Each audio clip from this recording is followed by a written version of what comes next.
Hello, Mr. Late. Hello, Mr. Kinney. How are you? Well, I'm about to go flip on the mics for the TV, so be forewarned.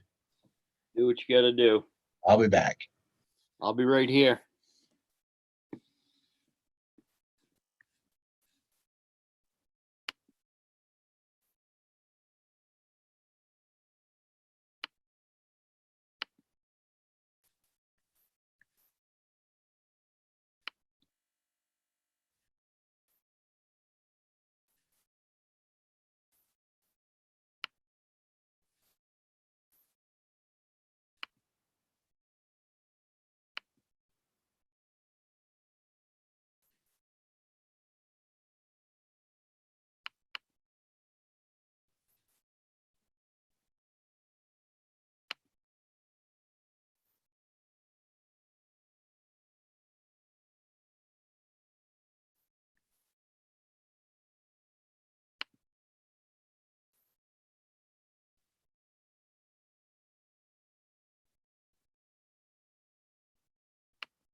I think I drove away the other night without picking up your packet. What? What did you do?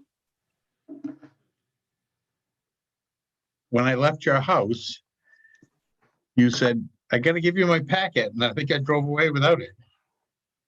Yeah, I put all the new stuff in it, so I'm pretty official here tonight.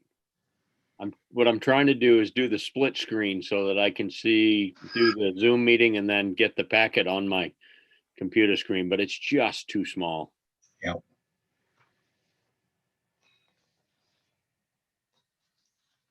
We'll get there eventually. Yeah, I know. I'll get there. Right.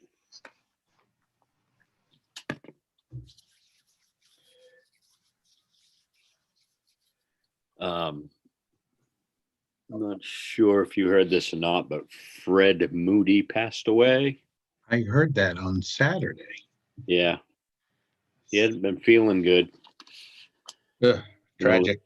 Yeah, been over Togus a few times, and I think they were headed to Togus and changed their mind and were looking to head right to Penn Bay, and he didn't make it.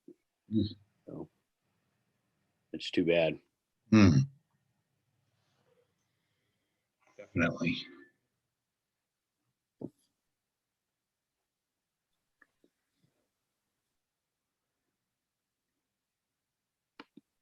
Ooh, I'm going to put you on mute again because I forgot something. Do what you got to do. I'm good.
Good evening.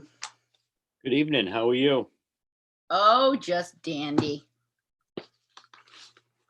Wishing there were more hours in the day. Oh, I get that.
Everything I got has got a dead battery.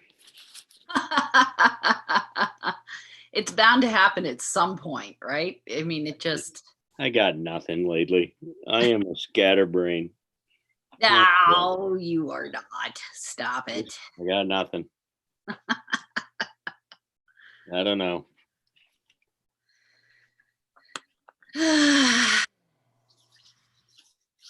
I am sitting at my wife's desk. I better put on some antiseptic on my hands or something. There you go. Good evening, Josh. Good evening, Lately. Hey, Kern. How you doing, buddy? Good. How about you? Good. Still daylight where you are. It is 2 hours behind. Well, there's still light in the sky I can see here. a blue glow behind you. Barely. We're gaining. We're gaining.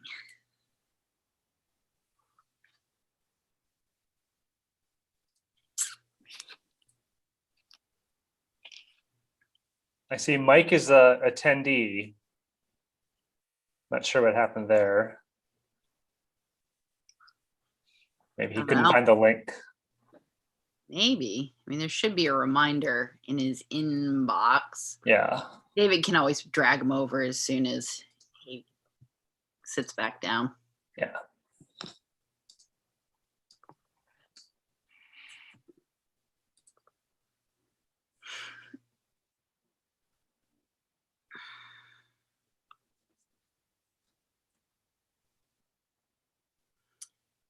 Hey, David, we've got Yeah. Mike Ray's an attendee right now for some reason.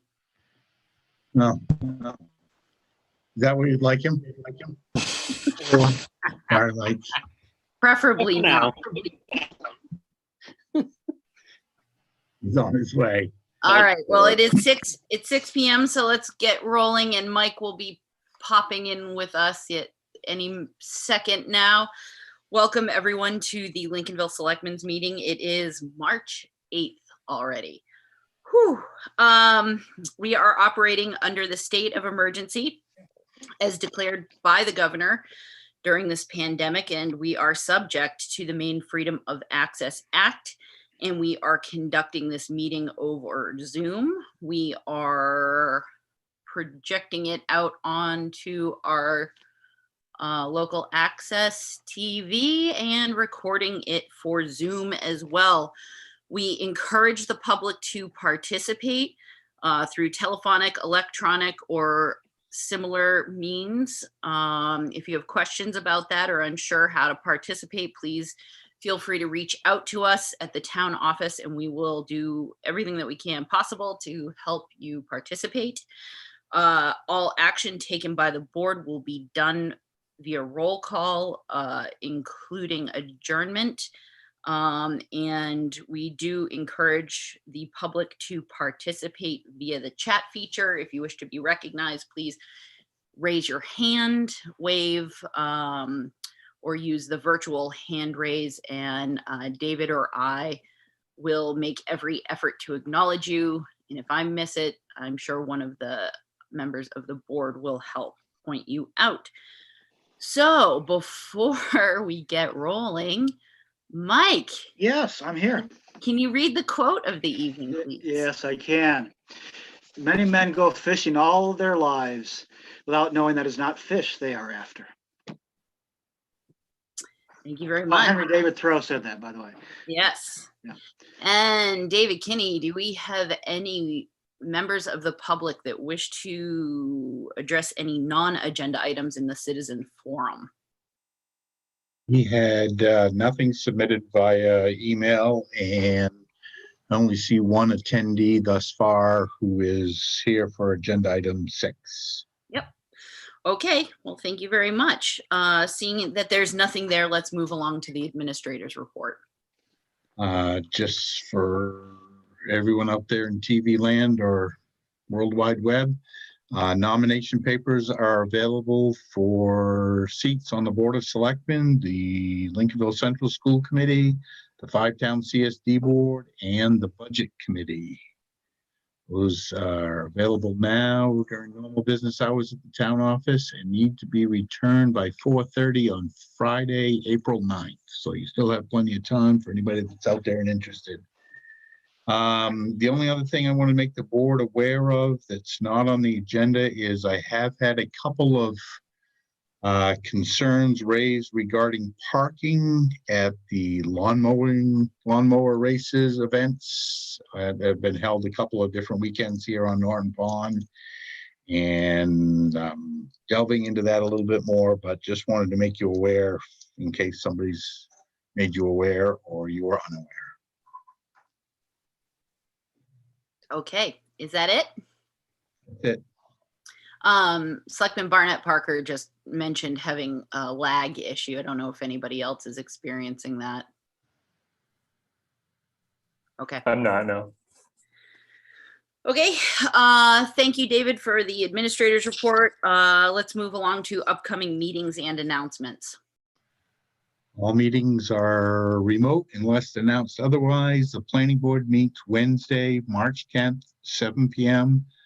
Conservation Commission is scheduled to meet Thursday, March 11th, 4 p.m. at the town trailhead. The Budget Committee was scheduled, that's got a typo in the agenda. Budget Committee is scheduled to meet Wednesday, March 17th, 6 p.m. And the Board of Selectmen is scheduled to meet next in regular session on Monday, March 22nd, 6 p.m. Great, thank you very much. And moving right along, are there any upcoming community events anyone wishes to share? I think we just lost Selectman Barnett Parker. Perhaps he's trying to log off and log on again to fix his lag issue. Yeah. Seeing no upcoming community events, let's move along to the meeting minutes from the 22nd of February. I move that the board approve the February 22nd, 2021 meeting minutes as presented. Second. Moved by Selectman Late, seconded by Selectman Garrettson. In discussion, I would just ask, I noticed that there seemed to be an outdated motion in lines 159 through 163 regarding a topic of conversation we had regarding digital policies and procedures that we discussed, I don't know, a couple meetings ago.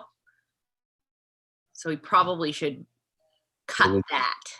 Oh, I see. Oh, Good thinking. So Good catch. if you'd be willing to amend your motion and have a second, that would be great. I would be glad to amend my motion to remove those lines. It would be line 159 through 163. And I second that amended motion. Okay, amended motion and seconded. Any further discussion? Seeing nothing. Selectman Late, what's your vote? Yes. Selectman Garrettson? Yes. Selectman Ray? Yes. And unfortunately, we seem to be having some technical difficulties with Selectman Barnett Parker. So we'll move over him for now. And Selectman Dunn, my vote is yes. So the motion passes. Thank you all. And moving along, we have the chair of the Wage and Personnel Policy Board here to give us an update on the charges that we asked for them to consider. And while David brings Stacy over, do you wish to add anything, David, before we give Stacy the floor? No, I think the Wage and Personnel Policy Board is capable and up to speed, and I don't know why Stacy isn't on her way over, but I'll try again. Okay. All of our meetings have been going so smoothly. It just serves to figure that at some point we were going to have some kind of glitch. Some gremlin. Yeah. And so Stacy, welcome. You're muted, so you have the floor whenever you would like to launch into it. All right. So we're going to start with the easy charge first. I think David included some stuff in your packet. I can't remember if the Wage and Personnel Committee met 3 or 4 times to go over both of these items. The first item that we took care of was the domestic partner coverage. That was a 5-0 vote to provide that coverage, with a caveat that they have to be registered with the state of Maine as a domestic partner. We felt that was important to add to that charge and to have them be a member, to have registered to be able to get this coverage. So we kind of just added that as an extra step that they would need to do. We thought that would be an acceptable thing to have them do in advance of being able to get coverage. So that was the easy charge. The hard charge was the second one about the public facilities director. I think the Wage and Personnel Board was very pleased with the forward thinking of the board for this position for the future of public works and just maintenance, and hopefully taking some duties and responsibilities from David that is absolutely needed. However, we struggled with a like position in the state of Maine with other towns and cities, especially of our size, and some other concerns. We want to thank David for his assistance with trying to steer us in the right direction of what you guys were thinking. And he certainly paved the way for that with the job description and assisting us with maybe a direction in the wages. So you have before you a draft of our proposal for the job description and our proposal in the wage scale for this position. Now, again, we feel that we've done the best that we can with the wage scale on what we're thinking that you are looking for, or what we were trying to determine you might be looking for. And obviously, this may need to be changed based on what you receive for applicants, what their qualifications are, and what you decide a candidate might be that you want to hire. I might have to adjust this, but we went from several different positions: public works director, public works foremen, harbor masters, road commissioners, several different salary survey jobs to try to compile a list of people that did some of these duties and tried to bring those together. Some of the things that came up during this that we just wanted to make you aware that we had as part of our discussion was our concern about this person not having a town vehicle. With the amount of area that this person is going to need to cover, and the parks and review of roads and jobs around town throughout the whole year, that's going to be a lot of mileage and a lot of wear and tear on someone's personal vehicle. That's a lot of different locations and different duties that this person's going to be doing. So we do want to make note that you certainly want to not only include the salary in this year's budget, you certainly want to look at a mileage line for this person also. And our other thought about this position is, with the different stipends and things that are possibly going away with this position, and some combinations of the road commissioner and the parking attendant and some of those other things,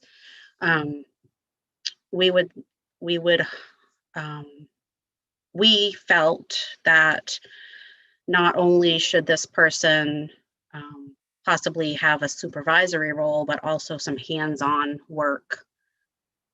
And that I know there's some things that we knew there were some things that they were going to need to catch up on, but that it was quite probable that this person should still be made aware that they might have to pick up the trash at the park.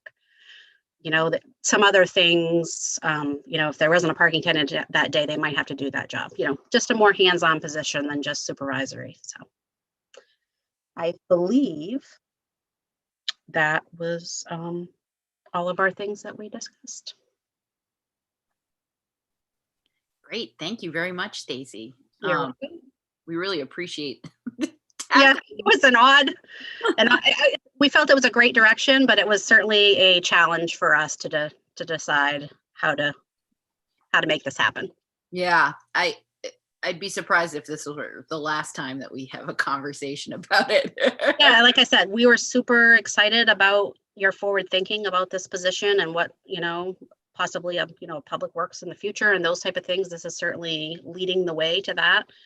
But we certainly would like to have this person be a more hands-on employee than just a supervisory employee. We felt that was important. But obviously it's new, and you'll see what you get for candidates based on this or whatever you change out of this, and best of luck. Great. Questions from the board for Stacy?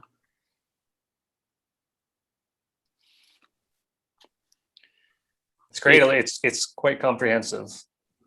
Yeah, thank you very much. It is very comprehensive, and I appreciate your recommendations. I'm really not sure why we didn't talk about a vehicle for said person. Was the reason that it made it tough is to really get down to it to begin with was because there are so many different aspects of what we're trying to cover with minimal people to start with? Is that what made it so hard? No, we feel that this person should be able to, we can say that sitting there, but we felt that this person could handle this position. It was just unique in the number of factors across town that they were going to have to handle. We don't think this is too much for one person. We think there's going to be, probably some time in the winter when they're going to be able to catch up on things like billing and ordinances and things like that, and have time in the summer to handle the parks and stuff. Our concern was more of just getting from location to location to location every single day. They're going to have to go to Breezemere, go to the harbor, go to the new, I don't know what you call the new park on Route 1. Just a vast number of places that they're going to have to travel every day. We think this is a great position, that one person should be able to handle this position, and it will just certainly be interesting how the time will be able to be spread. There may be times of the season that it's 30 hours and there's times of the season it's 50. So there's going to have to be an adjustment all around for that person. And again, until you get this person on, we're just making assumptions, but yeah, we're trying to make best guesses that we could. I'm Thank sorry, you. Karen, did I answer all your questions? Oh yeah. Okay. Thank you very much. Okay, I want to thank, I'm not alone in this. Betty Johnson, Vicki Ugly, Sandy Thomas, and Barbara DeGrasse are also on this committee, and each had an aspect of all of this that we all brought together to the table to make this happen. And of course, David attended all our meetings and helped us immensely. So I want to, we're all a big group that did this. So Thank you. you're welcome. I've got one thing. Sure, Mike. Yeah. Yeah, Stacy, thanks a lot for all. Thanks to everyone for doing all this work. For a lot of work went into it, you can tell. But I was curious. You say there you haven't found another position like this, Right. Did you get close? No. I mean, are there? No. Is it a really kind of an outlier, as it were? I don't know. I mean, when you get the salary surveys, Mike, you can get those from MMA. You can see, and they have like additional duties. I don't think you're going to find anyone that does. I mean, you're going to find a Parks and Rec, but are you going to find a Parks and Rec guy that does public works? Yeah. Okay. Harbor and is the parking attendant? I don't think so. I mean, you might find a harbor master that does public works in the winter time. Yeah. But to find this unique person, and that's probably going to assist with some bidding, some billing and things like that. You could find, different people that might do 2 of the jobs and 2 of the jobs, 3 of the jobs, but all of these jobs, no. Yeah, I don't know. I mean, we couldn't find one, and maybe in a really larger community, but I doubt it, because usually they're focused on one area. Yeah. So Okay. Good enough. Thanks a lot. Any other questions for Stacy while we have her here? David, any other follow-up there from your perspective? Just to say, I agree with the wage and personnel that this is a unique position. But so what, we'll do the best we can, see if the townspeople approve the budget and the selectmen move forward with this, to see if we can find somebody that, can do it all. And if they can't, we'll adjust and we'll use people's strengths as they're available and supplement them with other people's strengths where they're not so strong. To jump back to the domestic partner coverage, we didn't, or I didn't include the motions and the litany of things that our insurance carrier wants us to cover or needs to be covered in order to add domestic partner coverage. Certainly can do that at your next meeting if that's something you wish to do. We also, as a kind of an anomaly, in the current budget, we have funds adequate to cover that if the board chooses to adopt it. And then, as we've as in the newsletter for the coming year, the budget does not include it in there, so we'll have to make an adjustment there if we wish to offer that coverage for the coming year. But it can be picked up according to our health trust representative pretty much at any time once the board adopts the required language, and then obviously we need to have the funds for that, which we have again in the current year, but not in next year's, if that makes any sense whatsoever. Okay. Great, thank you, David. Any other questions for Stacy while we have her, or can we turn her loose? All right, I'm not seeing anyone jumping up and down, Stacy. We really appreciate all the time you and the board have put into this particular subject, and now we'll have a conversation about it. All right, best of luck. Have a great See you later. evening. Okay, You Thank too. you. I'm not Thank you, staying. Stacy. Have fun with your meeting. Great. See ya. thanks. You're welcome. So thoughts from the board on the job description that is included in your packet and Stacy's comments. Yeah, Kern. Obviously, to me, the essential duties and responsibilities are spot on with what we talked about, with a few extra things that they've actually come up with. I think it's interesting, and I'm a little disappointed in myself for not thinking about the vehicle aspect of that, and we didn't, and I didn't even have any thoughts of a stipend for gas or anything like that. I do agree with what the recommendation is. It wouldn't take much to get to get some numbers together for what a vehicle would cost, maintenance for a year, gas for a year, and things of that nature. I am a little concerned about what it would be for a vehicle, and that certainly would not go overboard, in my opinion, meaning getting something that's got a plow on it or anything of that nature.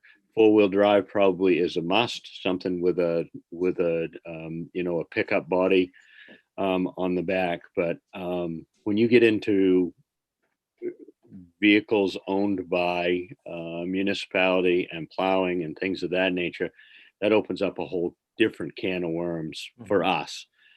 So I just feel that I needed to get that out there. That's what my thoughts are on this. And I think I had the same thoughts on if we were going to buy mowers and do all our own mowing. Not only do we have to have one, but if it's broke down and we're paying somebody as a town employee to have all the mowing done, then that means we got to have two mowers. So I just want to make sure that everybody thinks of that, the vehicle situation that way. We've got adequate plowing in place for the town, so I don't think we want to go that far. That's the only concern I had with that. And again, I'm sorry I didn't come up with that. I should have thought of that. David.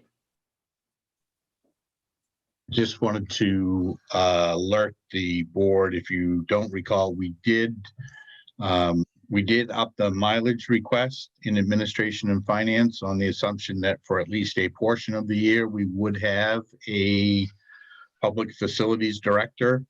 Now that could quite well be quite a burden on somebody's personal vehicle. They are fairly well compensated for that, and it may be something that we have to look at as we move forward. I'm not quite sure as we're ready to myself to go buy another municipal vehicle or buy a municipal. I guess we have some with fire trucks, but obviously we can put together numbers pretty quickly, as Kern says, if that's something the board thinks is necessary and appropriate.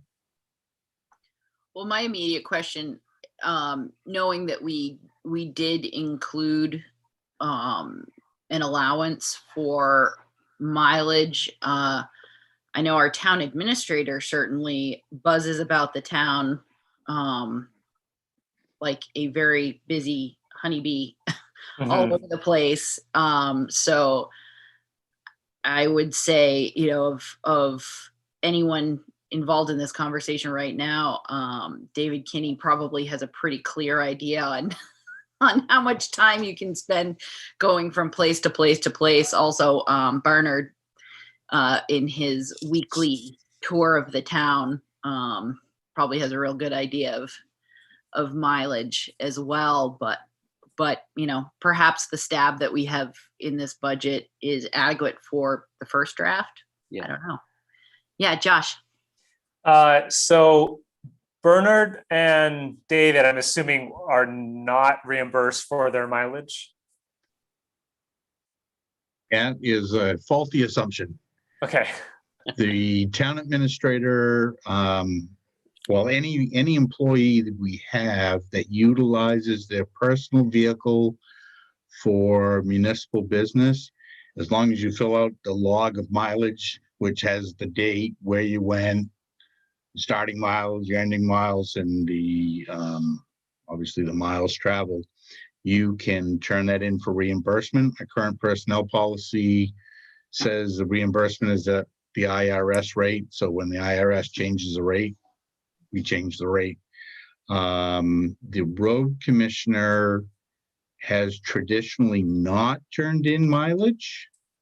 We do have the ability to compensate him for personal use or business use of his personal vehicle, but that has not occurred, I don't think, ever, as far as Bernard's concerned. Okay. But he had the right to. Oh, absolutely. Okay. I guess so. My question is, why?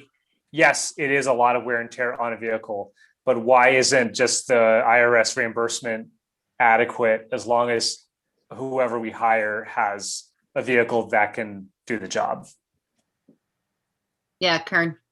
That's a really good question. And as we talk about this and flesh this out, I'm thinking, okay, if we do find the right person and we do hire them, I think put them in a vehicle right off may not be the right thing to do. Maybe the right thing to do is make sure they're the right person for the job. The following calendar year is when we look at, okay, this is what we need to do. We get a good idea of what the mileage is going to be. Obviously, we do need to compensate them for using their own vehicle, and we know we've got to do that. So it isn't the thing of just jumping right in and buying a new vehicle. So there's a lot to it, but we also got to make sure that we've got the right person. So I think before we make that commitment for the new vehicle, that would be the way to go. And until, or at least for me, until we get talking about stuff, I don't really get all of this until we start fleshing some of this out. And I don't know, maybe the rest of you are that way, or maybe nobody's like me. I've never found anybody that's like me, so it's not that good. So that's all I got. David, you had a comment. I just wanted to let the board know, one of the things back in the day when we had a police department and we went to get a new cruiser, we actually hung on to the old cruiser because it was not worth, it was worth more to us than the trade-in value at the time. And we had municipal employees, when they were doing the bank run, take that. And it didn't quickly, but over time, it became evident of where there were costs and where there were savings that could be relatively easily evaluated. And we did so. Ultimately, we ended up, when the police department went away, we got rid of both. I think we got rid of the old cruiser earlier, but we got rid of both cruisers are gone. But there was a balance there, and I think it'd be nice to have a vehicle because it would be attractive to whoever might apply. But on the same token, not knowing the actual use of it and how much of the year, I would say start off slow and see how it goes. Mike, I'm with starting off slow, advertising the position without a vehicle in reserve. If a person is that interested in the job, they're going to let us know if they need a vehicle or not. And if they're really interested in the job, they're going to try the job with their own vehicle and see if that works. That'd be my guess. But it'd be a shame not to advertise the job if it's approved by the voters, because we haven't figured out a car, thoughts on the job description? David, my immediate question is, and to the board, is requirements of work. And to Stacy's point, I would love to see just blatantly write in the requirements of work, willingness and ability to be hands-on in any and all aspects of the position. And hot on the heels of that, the delicate HR issue of must be able to lift 50 pounds and stand on one's feet for, whatever the appropriate phrase there is. And then my question, based on our conversation here tonight, is can we require a reliable vehicle? Right. And just curious what the board's thoughts are on those additions to the job description. Oh, I think we're going to have to add having your own vehicle, having your own reliable vehicle in the want ad, in the job description. Sure. And those two things about being able to lift 50 pounds and be more hands-on makes a lot of sense. Sure. I agree with that. I do too. Yeah, it seems. We can do that. Oh, no, I was just saying I agree too. It seems kind of funny that we would have to tell someone for such a higher level job that they would need a working vehicle, to make it here. But you know how it is. Yeah. Unfortunately, I've hired and fired plenty of people, and I've gotten in a position a few times where I've said, you never want to ignore the obvious, unfortunately. But yes, you point well taken. So any other changes or amendments the board wishes to make on the job description for the proposed public facilities director? If there aren't any, I would entertain a motion. Okay, I'll get there. I move that the board approve the draft job description for the proposed public facilities director as presented by the Wage and Personnel Policy Board. And do I want to add subject to additions and omissions? I don't think that would hurt. Yeah, considering the additions we made tonight. So Okay. we're moved Second. and seconded by Selectman Garrettson. Do we have further discussion? Seeing no further discussion, Selectman Late, what's your vote? Yes. Selectman Garrettson, Yes. Selectman Ray, Yes. Selectman Barnett Parker. Yes. Selectman Dunn, my vote is yes, the motion passes. Thank you very much. And what are your thoughts on the pay scale that has been presented by the Wage and Personnel Policy Board? It seemed like a good start. I mean, in the theme, in my opinion, first, I trust their research, and I definitely see this as an evolving conversation between the town administrator, the board of selectmen, and the individual that is hired. But it seems like not an unreasonable starting point in a conversation. I agree. Yeah, I agree. Does anyone care to make a motion then? I move that the board amend the FY21 pay scale to include the public facilities director position as recommended by the Wage and Personnel Policy Board. Second. Second. Moved by Selectman Garrettson, seconded by Selectman Late. Is there any further discussion? Seeing no further discussion, Selectman Late, what's your vote? Yes. Selectman Garrettson, Yes. Selectman Ray, Yes. Selectman Barnett Parker, Yes. and Selectman Dunn. My vote is a yes. The motion passes. Thank you all. And as David indicated, we will have more of a conversation about the partnership insurance later on during budget deliberations. Well, So let's- while you're, Go ahead. I'll just wait till budget deliberations. Never mind. Sorry. Do you want a consensus from the board, or? I just want to, it can wait till budget deliberations, but I want to make sure I don't forget to ask whether or not one, you're looking to do it, and two, when you would be looking to start to offer that so that we can get the ball rolling with our insurance, but that can wait till budget time, budget discussions in 20 minutes. Just don't let me forget. Well, while I don't want to forget, one, do we have a registered partnership currently? We have someone in the office that qualifies as is in a domestic partner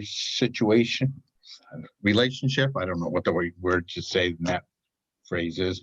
I do not know with certainty whether or not they are currently registered, but that's not a tremendous hurdle, I don't believe.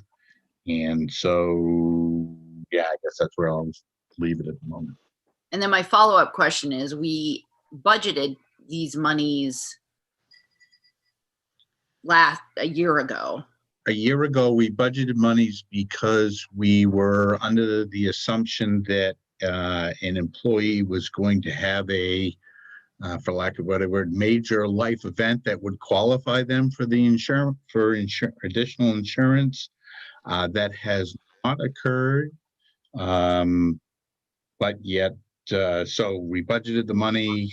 Money is there if the board chooses to spend it for this purpose. Can it be rolled forward into this next budget? Well, if we don't expend it out of the health insurance or the medical insurance line this year, it'll go into unassigned fund balance, and we take out of that annually anyhow. It wouldn't be something we would just roll forward. Would be budgeted from year to year. But the insurance could conceivably, if the board chose to offer this coverage, could start, I think they always start at the first of a month with the offering. So if the board chose at the March 22nd meeting to approve the motions and the things necessary for our insurance carrier, the coverage could start as early as April 1 for anybody that qualified. Okay. All right. So to be continued. Yeah. All right. Good enough. Anything else on that particular subject for the moment? Okay. Moving along, we have the opportunity to invite the public to offer their thoughts to the board on the proposed budget for fiscal year 2022. Do we have any members of the public that wish to address the board? Do you have the cemetery trustee chair who told me he was encouraged to come back with a plan or was something at your last meeting that I missed? Okay, Are you ready for that individual? sure. See if I can wake him up, bring him over.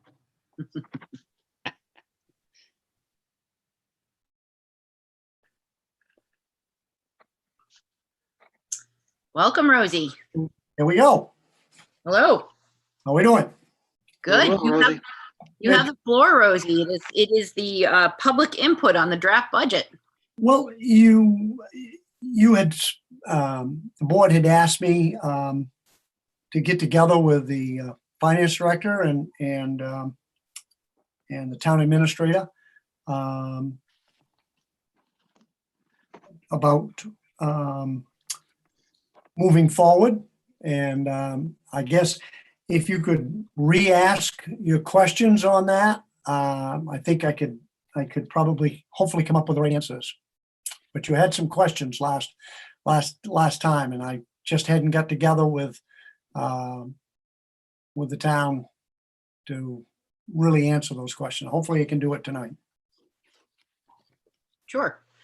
I think the general idea was seeing as how there's a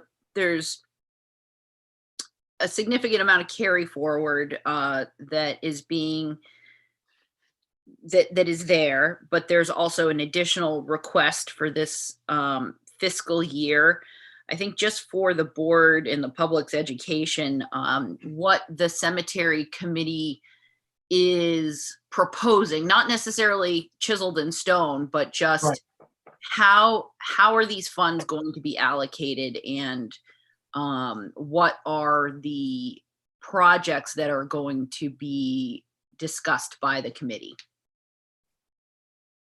Well, the request for this coming year, that is still for the maintenance of the cemeteries that we do have some responsibility to, that we do take care of.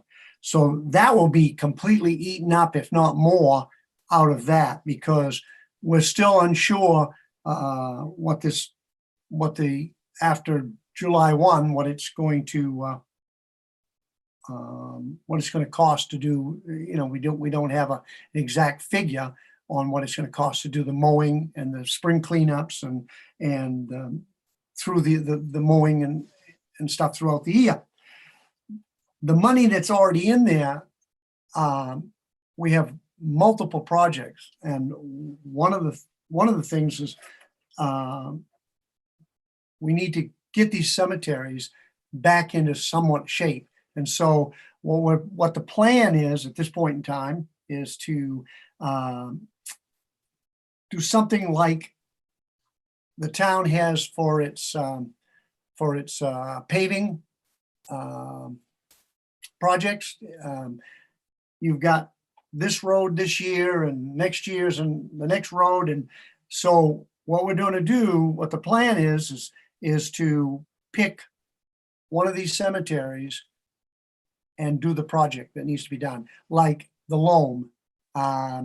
Loam is extremely expensive, and as you know, a lot of these older abandoned cemeteries, there hasn't been any leveling up there for years, and it's gonna take. I think it's, I don't know what the town buys its loam for, but I know when I buy, it's $32 a yard, and it's going to take multiple yards to get these sunken graves back up and get them leveled out and reseeded and get them up so that they look halfway decent. Then we're still working on grants and stuff to work on the stones and stuff, but there are broken stones, there are tipped over stones, there are stones that need to be cleaned. So I can see that in the past, this stuff just was hard to move forward with. And I can see in the future that this money is going to get eaten up very quickly. That's in reserve. Yes, Kern. Well, so you got a fair amount of money that you're asking to roll forward. And if I remember correctly, I think 3 years ago, we increased the amount of the ask from, it might have been 4,000. I think we increased it to 6. Might not have been exactly that much, but I think my question to the previous chair, or whatever the title was, is this enough? And we did increase it. My question to you is, because of the experience of last summer, we got to maintain what we got. I get that. We also need to make presentable what we've got, for respect purposes. We don't know how much a cleanup is going to cost, because we just don't know how much damage is going to be done over the winter at any of the cemeteries. But we know we're going to have to mow the lawns. We know we're going to have to, rake and weed whack and maybe use a blower or whatever. Does the bottom line of the ask need to be more, and then have a blast out to families and stakeholders about, look, we're going to get this under control, but we need your help? I mean, do we need to increase the 6,000? I mean, I just don't want to get into what we got into last summer, because there were some very disappointed people. And I know why you don't know how much you need, but there ought to be a way to project somehow. If history repeats itself, it seems to me that somewhere around $8,000 is just going to do your general maintenance for the summer for your cemeteries, period. Then you've got to look at, your projects. I know you've got money, but you've also got to figure out how the money's going to be replenished for the projects. Mm-hmm. So I'm just kind of wondering if the ask for 6 needs to be talked about. Well, I think it's, what is the figure now? 55 we've asked for? Yes. And the 6 is,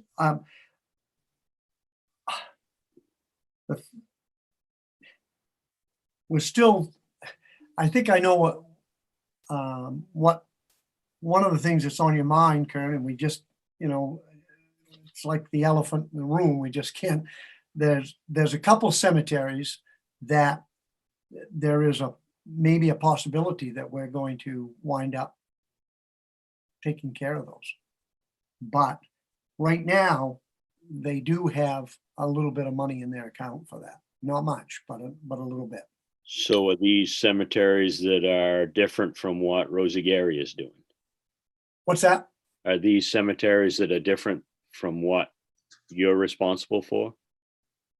Yes. Yes. Then how does that get on the table as well? I think I think we discussed that with David and stuff.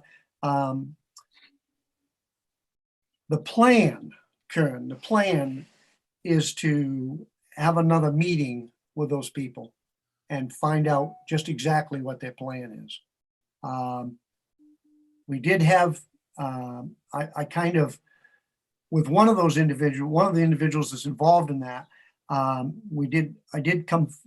there was some people came forward and made a bid for their to do it.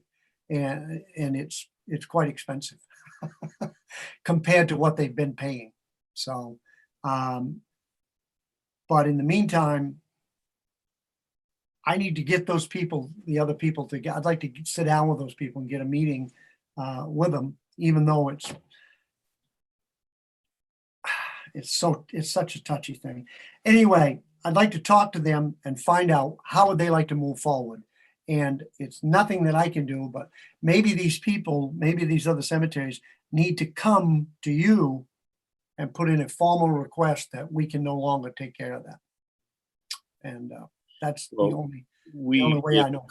if that's the case, then it is what it is, but we're getting ready to turn in our budget and we need to know. And we need to know sooner than later. And this is, to a lot of people in this town, this is a very important Absolutely.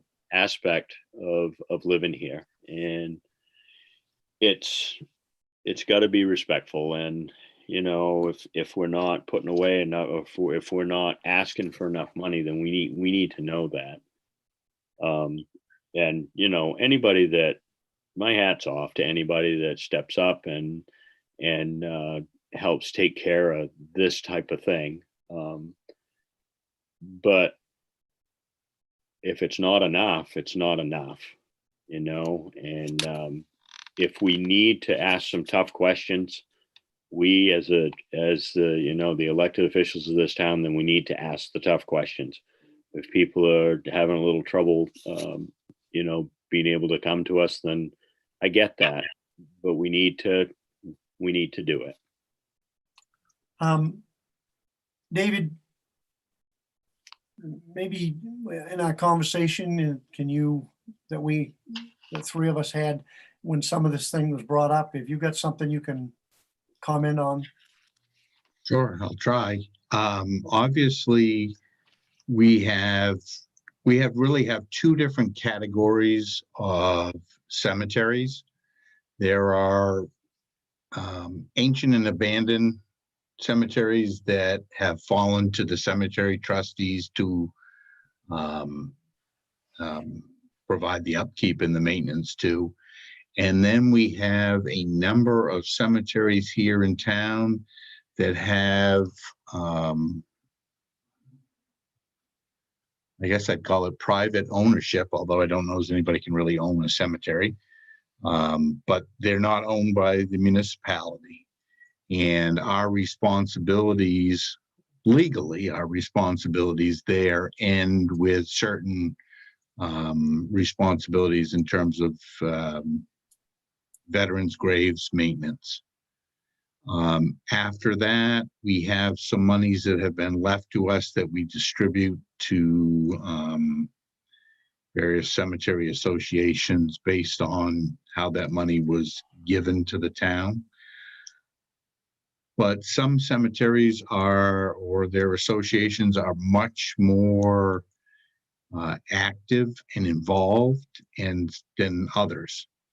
And with any discussions amongst two parties, you can either, you know, if you're at a dance, you can either wait for somebody to come ask you to dance, or you can go ask them to dance. But it takes two parties that are willing to dance in order to do that. If we have cemeteries in town that aren't being maintained to the board's liking or the community's liking, we can reach out to those people and ask them to come to a dance, so to speak.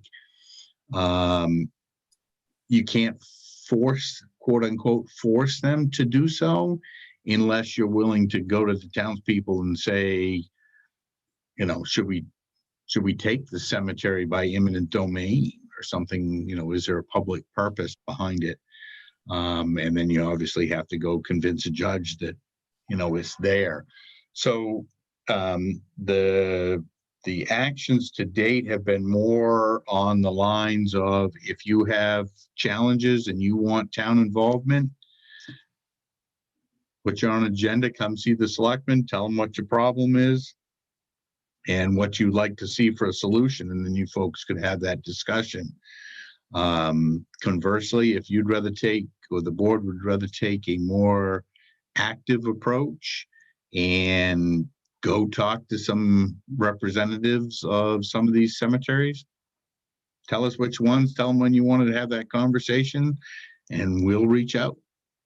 I think the cemetery trustees, if they could actually have a reasonable meeting, which hopefully we're all seeing some sort of light at the end of this funnel coming, You know, do you want to make them the liaisons to these cemeteries? Because they're going to have some conversations with them anyways about, you know, flags for Veterans Day and some of the other maintenance things that we need to do. But it all depends on whether you want to wait for that to come knocking on your door, or you want to go knock on the door.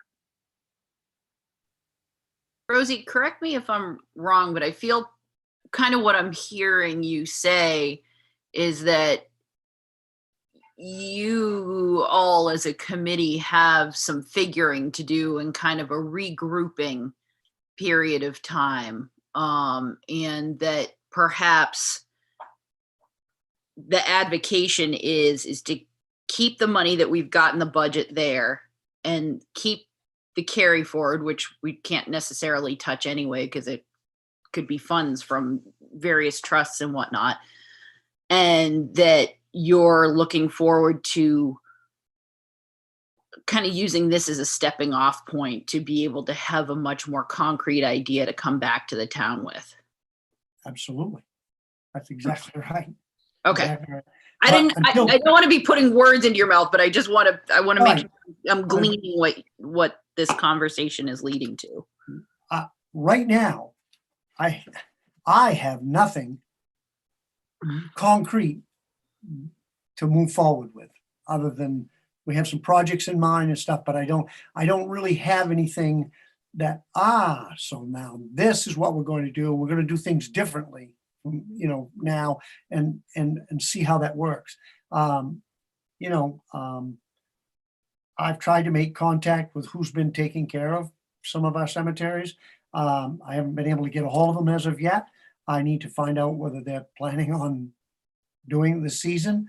I'm hoping they have for the last several years. I'm hoping they'll move forward, and I need to find out.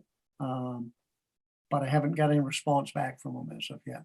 I was hoping to have it by tonight, so I know a little bit more about that. But Okay.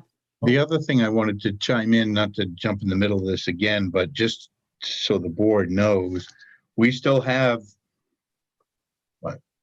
4 months of maintenance activities to do out of the current year's budget. So what you see for a possible carry forward was based on December 31, but we have the spring cleanup and the mowings that get done through July 1st out of that monies. On average, we've been spending, or the cemetery trustees have been spending somewhere between $5,000 and $5,500 for a full season's maintenance. So, you know, you're talking $2,500 to $3,000 is going to be expended in the early part of or in the remaining part of this fiscal year for the spring cleanup in the cemeteries we are responsible for, and for the mowing and whatnot that we'll be responsible for. So there isn't quite as much money kicking there, but there is probably more than a year's worth. But we're going to have another year's worth of monies to expend from July 1 through June 30. So you're looking at it, probably another $5,500 coming out too. So there is that lag that we just have to make sure we account for. Sure. Other questions from the board for Rosie while we have him? All right, Rosie. Well, we really appreciate you popping in here and illuminating us a little bit more. thank you. I also would invite any member of the board to, if they'd like to talk to me on the phone or something about this, any other questions they might have, that feel free to call me and talk to me. Also, I would be glad to hold a further conversation with any board member that would like to do that. Okay. Did you have anything else for the board on the draft budget? I did not. I do not. All right. Well, we appreciate your time. Thank you very much. Thank See you you. guys. Bye-bye. David, do we have anyone else who wishes to participate? The only other person I see Steve Coltai, and Stephen, if you're listening and you want to contribute to the public input on FY22 budget, raise your electronic hand, send us a chat. I suspect that he may be interested in one of the other agenda items, but I don't know that. Oh, I see a no, thank you. So Okay, great. Well, that concludes the public input on the fiscal year 2022 draft budget. And nobody's popping up in the last minute, so let's move along. David, we have some correspondence from the city of Rockland.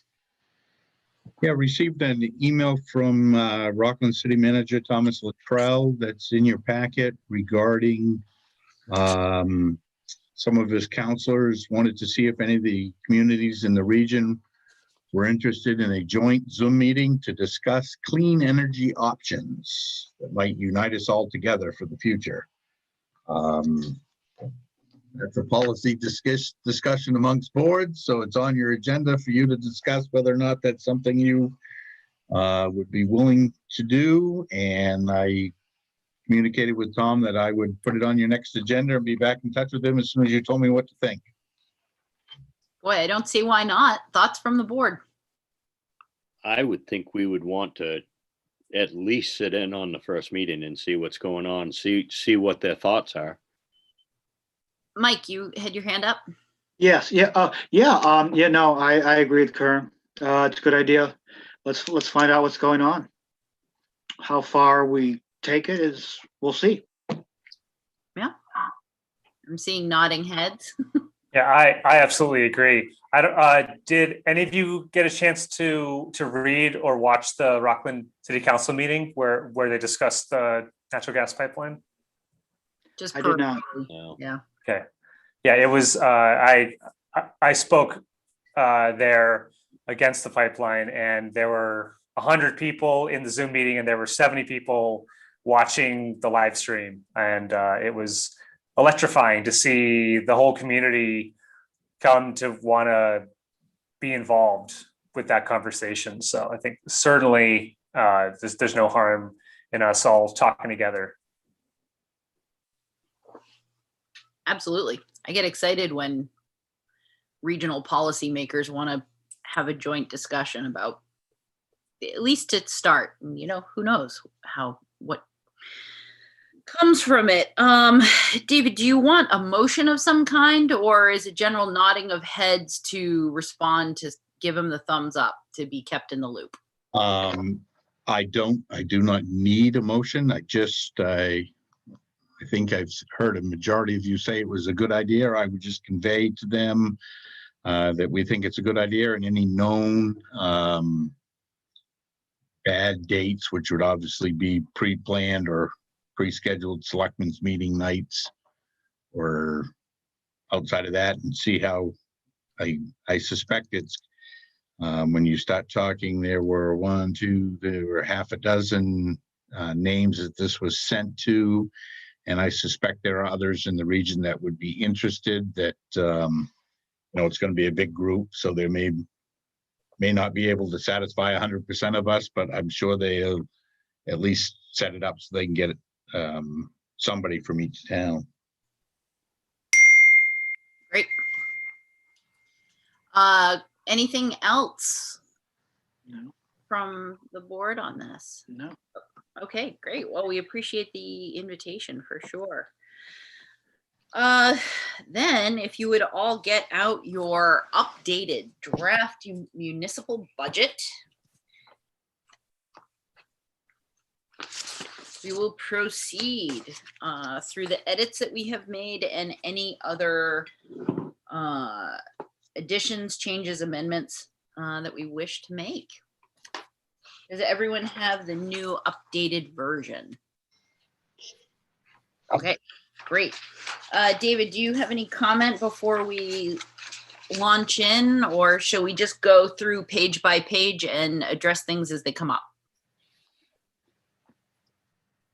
I don't think I have any comment. I believe from notes that Chair shared with me and the meeting minutes from the last meeting and listening to part of the conversation. I think we got all your requested changes in here. We do have, I guess under administration and finance, we will have to have some sort of discussion about the domestic partner coverage. If that's something you wish to do, and everything else I think is covered. Okay, great. Well, with that, let's start on page 4, administration and finance, and let's have the conversation regarding domestic partner coverage, which would add an additional $8,450, correct, David?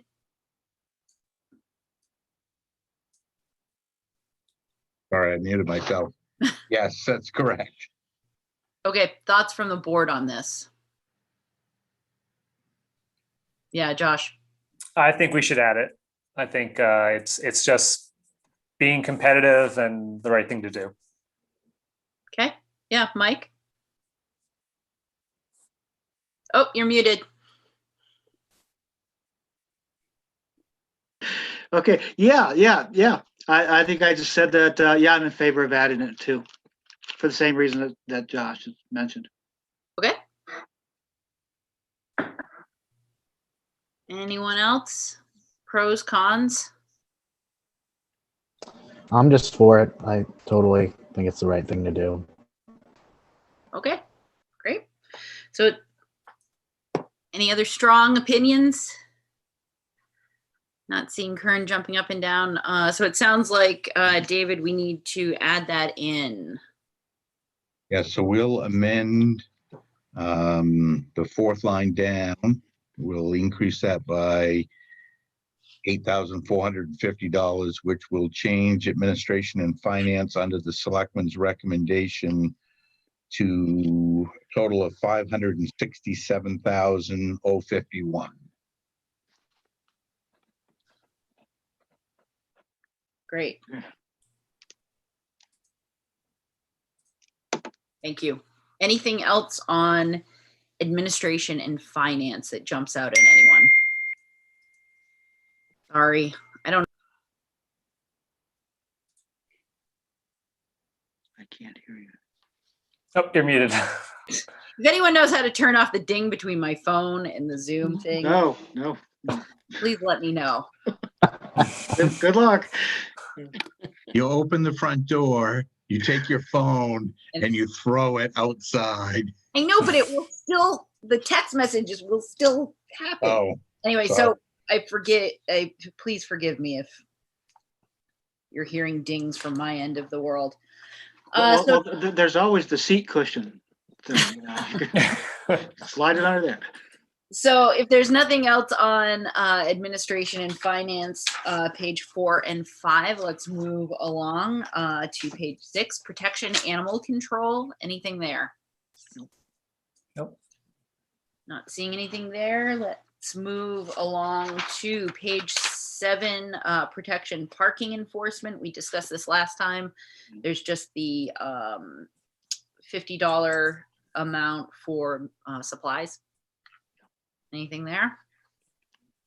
Okay, let's move along to page 8, fire department. Anything within the fire department? Yeah, Jordan. Yeah, I've been thinking about this, and I wanted to make a motion to appropriate $4,000 for a fund in the budget to provide term life insurance for the volunteer fire department. Hi, I just wanted to make sure someone was here. The door keeps blowing open. Oh, this one. Yeah. Oh, okay. Thank you very much. No problem. I'm gonna block it now.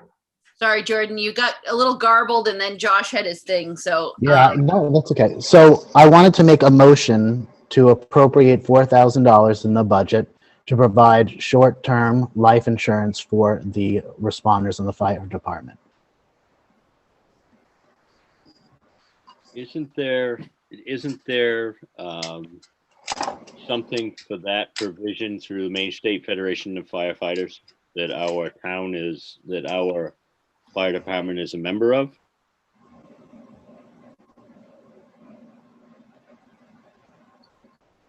I'm not aware of that.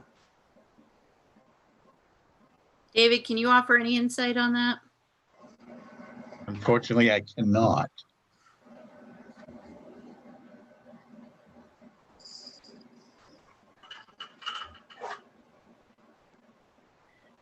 Okay. Anything else on protection fire department? I'm sorry, I had to abruptly leave for a second. Was there a second on that motion? There was not. I'll second it for, sorry, did we move on? Is it too late? No. Okay. So Selectman Barnett Parker made a motion for $4,000 for life insurance, and Selectman Garrettson seconded that. Discussion. I'm curious to hear your thoughts, Josh. Yeah, I just wanted to hear, that, did one of you say that life insurance is offered by an organization? I mentioned, I thought it might already be offered through Maine State Federation of Firefighters, which I felt that our fire department was affiliated with. Maybe I'm completely wrong, but it seems like I've heard that for volunteer fire departments. And is that something that volunteer firefighters pay into, or? I have not got any of that. I thought I heard that a couple of years ago. Things may have changed by now, and I don't know what the dollar figure is, but I think it deserves some research before we go doing something like that. Yeah, Mike. Yeah, I'm with Kern on this in that, yeah, it's a great idea, but given that the budget, I think we need to do more research to find out if it's a duplication of effort or what is the best policy, as it were. And we don't have time. I don't see us having time to do that research to get the budget ready for the next step. Yeah, I'll echo the sentiments offered thus far. I mean, I think it's a noble offer, but without really the board having had a conversation with our chiefs, explored what we're currently operating under, and generally just kind of having a more robust and thoroughly researched topic, it seems a little short-sighted to throw it into the budget at this point.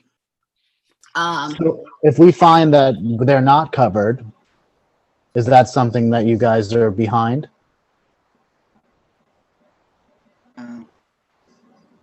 Because more research is one thing, it's easy to say that to kind of push something along, but the reason why this came up is I was just getting life insurance with my wife, and I have just a very simple pricing rubric from AAA that anyone can get, and that's what I based it on with a little extra. So, the research, I can understand why wanting to check to see if they are covered or not, but this is a very straightforward black and white issue, whether or not we as a town want to protect the people who are risking their lives to save us by doing something very simple as getting term life insurance. So simple or no, and behind it or no, I mean, there's any number of wonderful concepts and ideas that the board could entertain that we might ask the taxpayers to afford, but certainly, presenting it now is not outside the bounds of conversation. But David, you have your hands up. I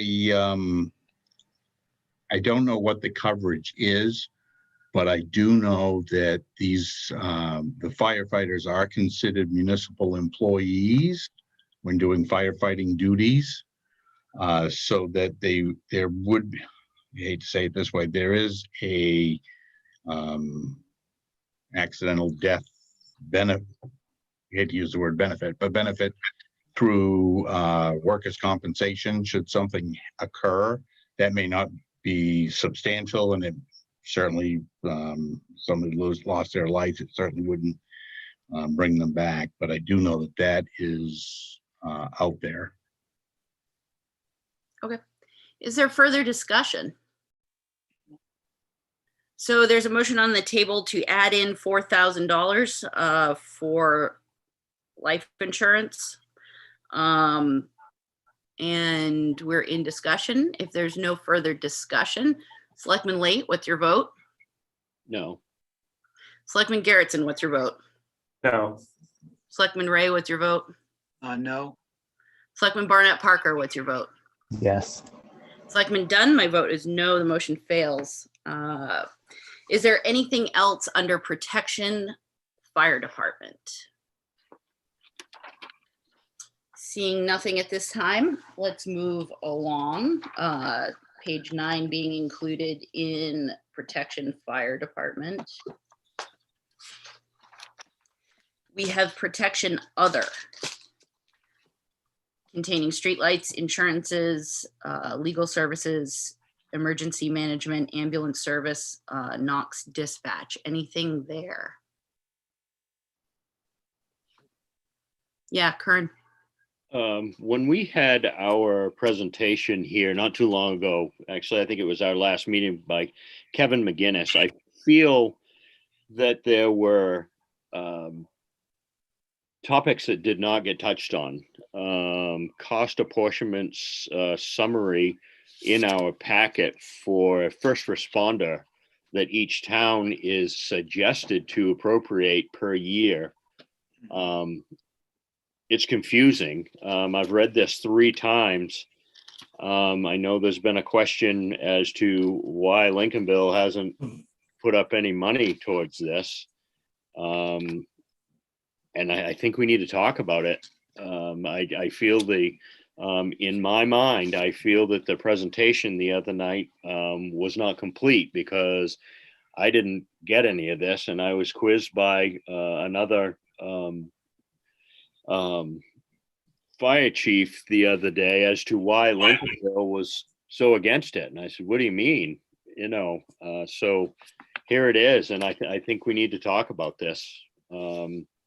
It looks to me like Lincolnville, it's suggested that Lincolnville potentially put away between $3,500 and $4,000 for the upcoming year for first responder response, which would be in addition to ambulance response. And basically what that is a first responder gets dispatched depending on what the code of the need is. And it's $20 per hour for up to 2 hours per call per first responder.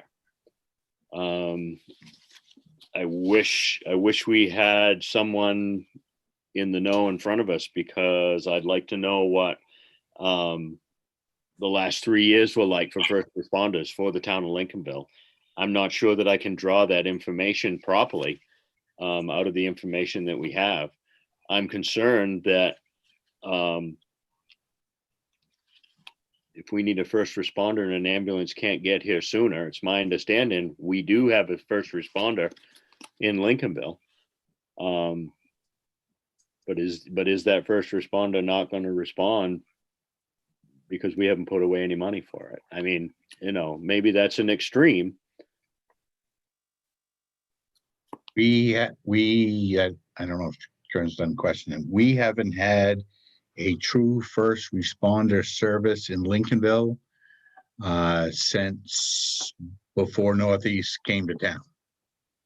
And we've relied on our contract with Northeast Mobile Health for, I think it's 6.5 years. Be closing, it'll be, I think it's the end of 7 at the end of June. The proposal that has come out of the study group or the steering committee group is that there be 3 facets or 3 portions to EMS. The first is a continuing contract with Northeast, with some modifications to their contract. Minor modifications on how certain things are measured.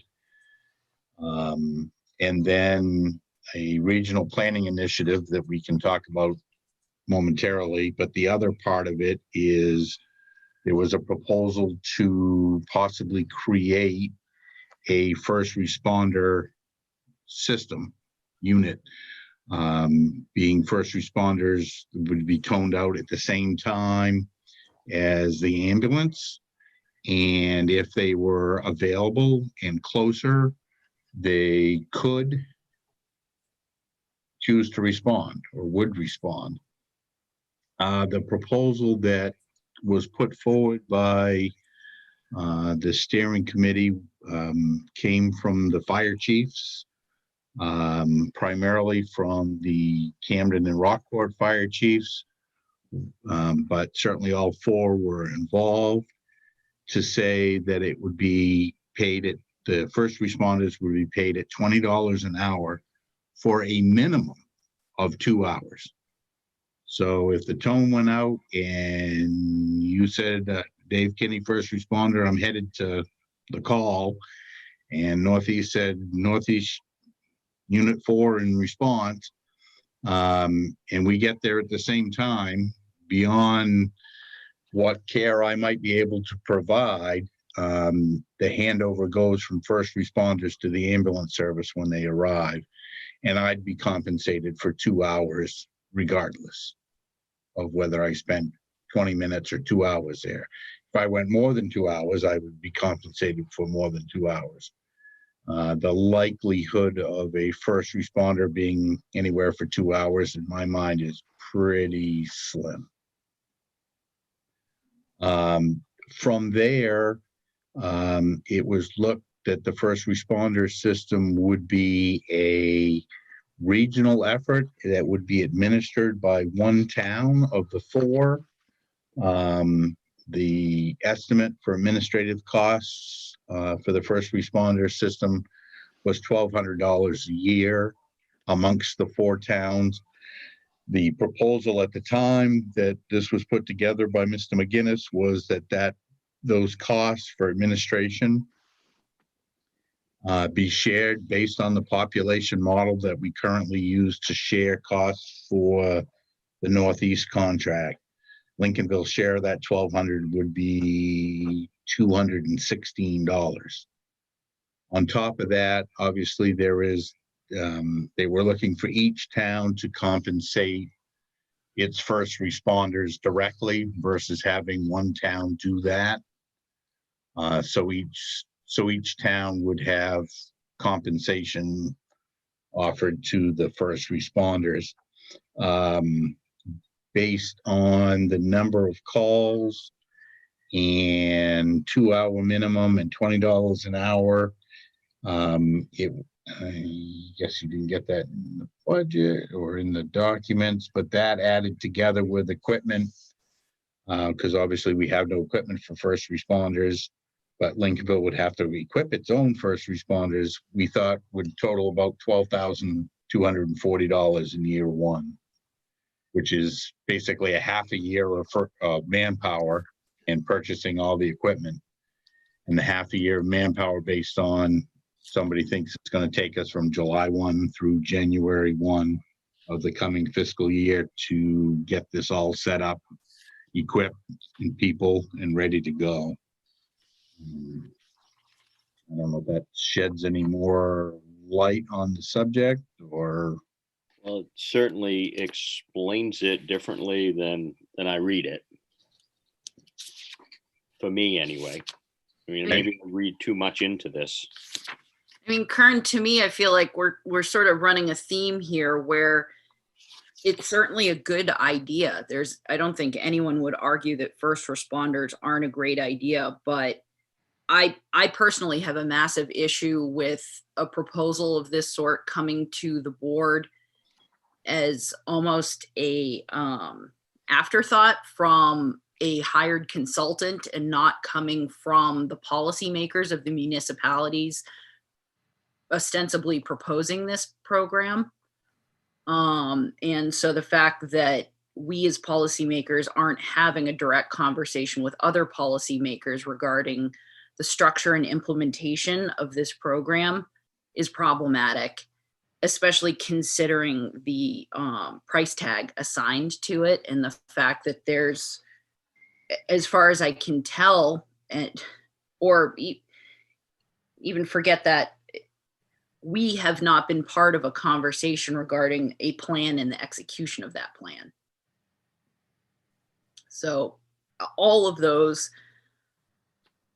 I feel like we're at the beginning of the conversation rather than at a place to be shoehorning funds into the budget right now.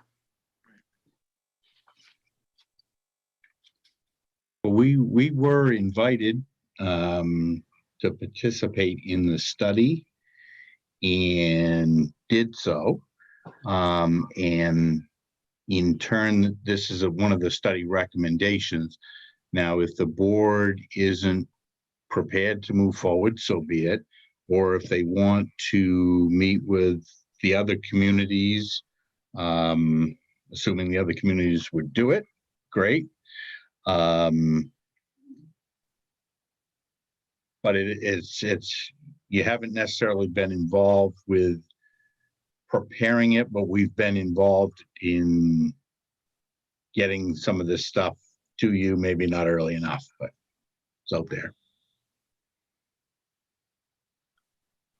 I mean, certainly I feel much like we've attempted year after year to reach out to our partnering towns. I mean, I also have a little bit of an issue with mission creep in that we have unsuccessfully been attempting a conversation with our regional towns regarding our current EMS.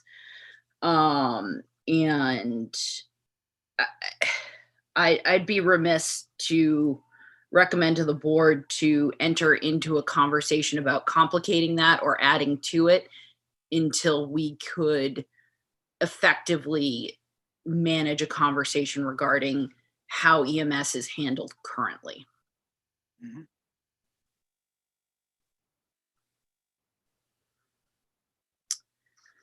So I don't know if, Well, yep, go ahead, Josh. yeah, if we didn't add this additional monies to the budget and our partner towns went forward with their plan, do we know where that leaves us?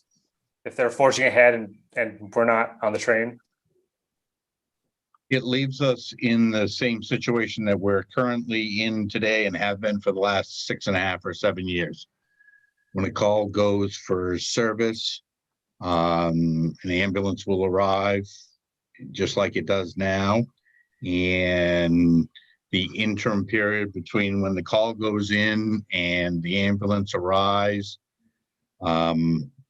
the patient waits. I also suspect that at some point, if it takes off the ground, that, you know, I'd like to think they'd invite us in, but you never know. You can always start if you wished, a first responder system yourself. It doesn't have to be done regionally.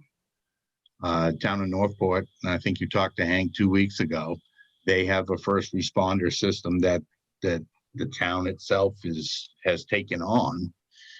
I'm not really sure, you know, if we ended up with a regional first responder system, you know, I would assume we're not going to get a first responder showing up from the town of Rockport in Lincolnville to begin with. You know, the ambulance is coming. So why would a first responder show? It's going to take committed people here in town to, in my mind, to show a service enhancement.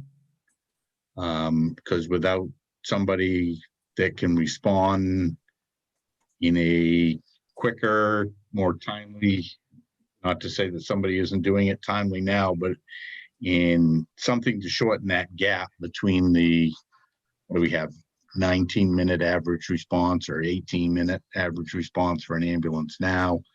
You know, can somebody from here leave whatever they're doing, get in their vehicle, get to a scene, and render a certain level of aid before the ambulance arrives? And what's the benefit of that and the costs associated with it? Yeah, Mike. Yeah, well, I'd like to, thank David and the regional group for offering all these options and doing all this work. However, I do feel, I mean, you mentioned lately being as if this idea was being shoehorned in to a budget request. I kind of feel as if that's happening. However, it's very difficult to vote against such a thing because it could be a life-saving decision. It may save 7 minutes in response time, for example. But what concerns me the most is something that I heard Don Fullerton say last 2 weeks ago or last week. And correct me if I'm wrong, if I heard him, if I got this wrong from Don. I thought his general, he said basically the Lincolnville Fire Department, he's not so sure it has the manpower or the infrastructure.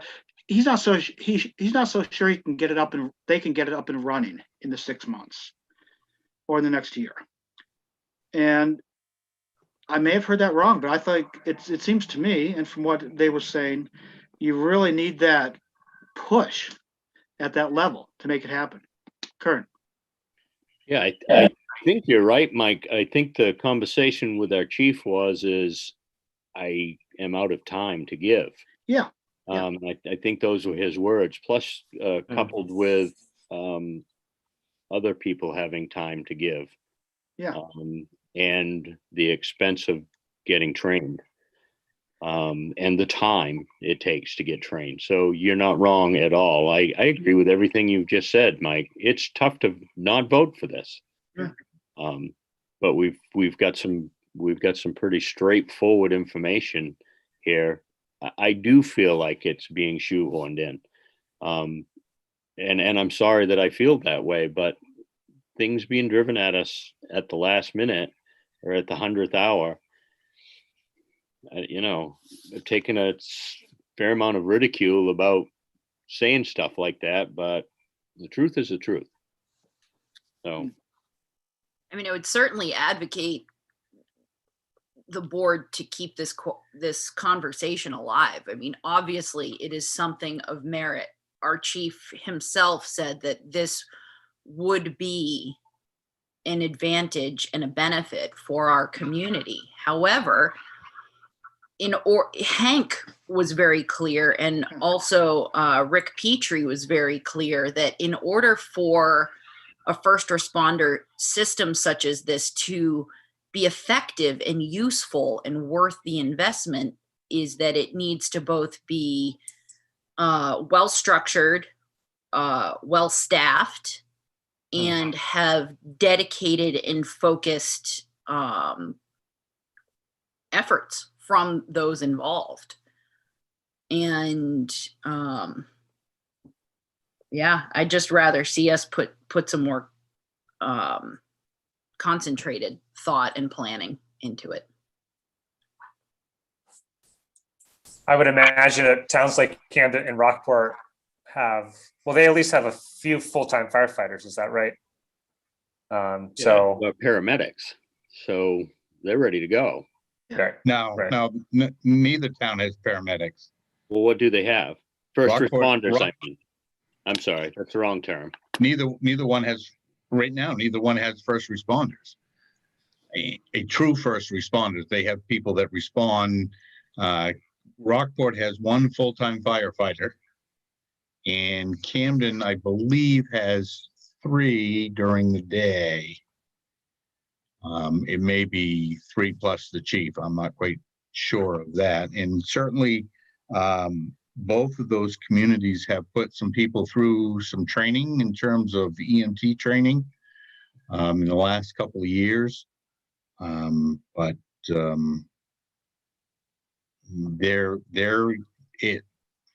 by the last conversation I had with the steering group last Thursday, it's for lack of better words, it's full steam ahead in Camden and Rockport in terms of trying to establish a first responder group in those two communities. And Hope was teetering, I guess, the best way to put it. So out of the 4 towns, this is all ground level then? Yeah, nobody has a first responder unit currently that I'm aware of the 4 towns. Okay. And they're looking to get one up and running.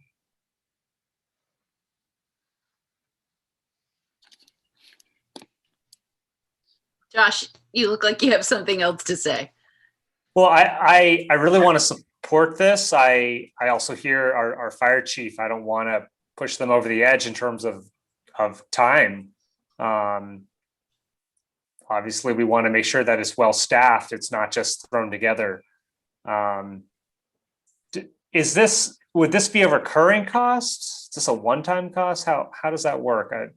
Yeah, ultimately, there would obviously be a recurring cost to us. For most of the equipment, it would be a one-time purchase. You'd be looking at preparing, for lack of a better word, a jump kit for whoever was trained and ready to go as a first responder. So you might, let's just say you had 4 people in Lincolnville that said, I'd be willing to do this, get the training. And I don't know if there's a license level involved or not, but you'd end up with, they'd end up with oxygen, they'd have an AED, they'd have, probably a blood pressure cuff. There's only certain things that a first responder can do and administer. And then there are certain things that is beyond their capability.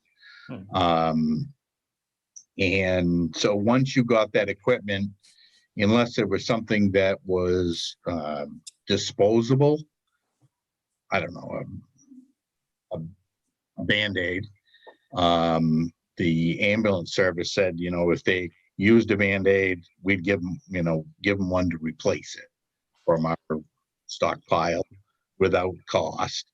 And so the equipment costs will be relatively level, or would likely almost always go away after year 1 unless something broke or we had additional first responders that needed to be equipped.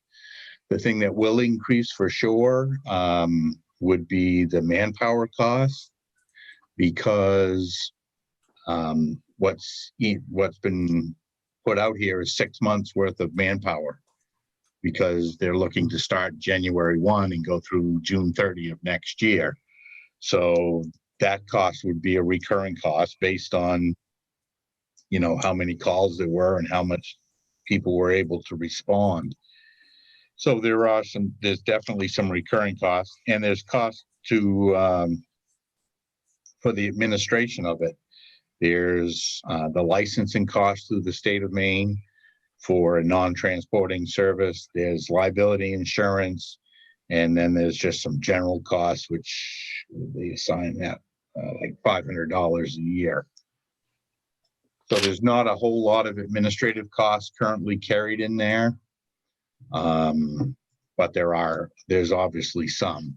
So I have, from my notes, Hank indicated, I think they have somewhere between 5,500 and 7,000 annual costs, depending on how you choose to administer the program. And is Northport, did he indicate whether or not they were paid in Northport or volunteer?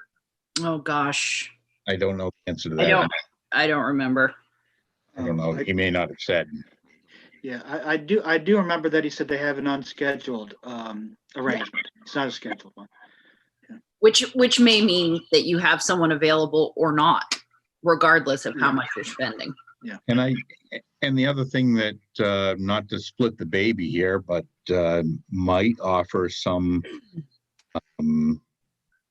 comfort is if they're willing to allow us to continue in the planning effort without a financial commitment, pending more details. You know, if the board needed to call a mid-year special town meeting to consider something, I'd rather put it in the regular budget. And, you know, particularly if we were going to have a gathering at town meeting so that we could have an explanation. But, you know, it isn't like, I guess this isn't a one and done budget. I'd rather put it in the annual budget and have it in there. But if something worthwhile comes up somewhere during the year that the board thinks is important enough for the townspeople to consider, there is always an opportunity for a special town meeting.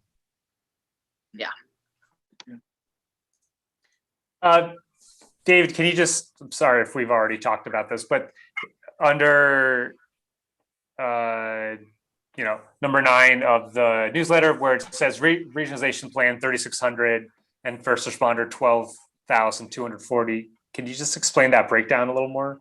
Sure. We haven't talked any about the regionalization planning initiative. One of the other recommendations that came out of the group was or is to expand the 4-town region to look at public safety response as a whole, which is law enforcement, fire, and EMS, and to try to expand to see if there is some better way to do things with an economy of scale.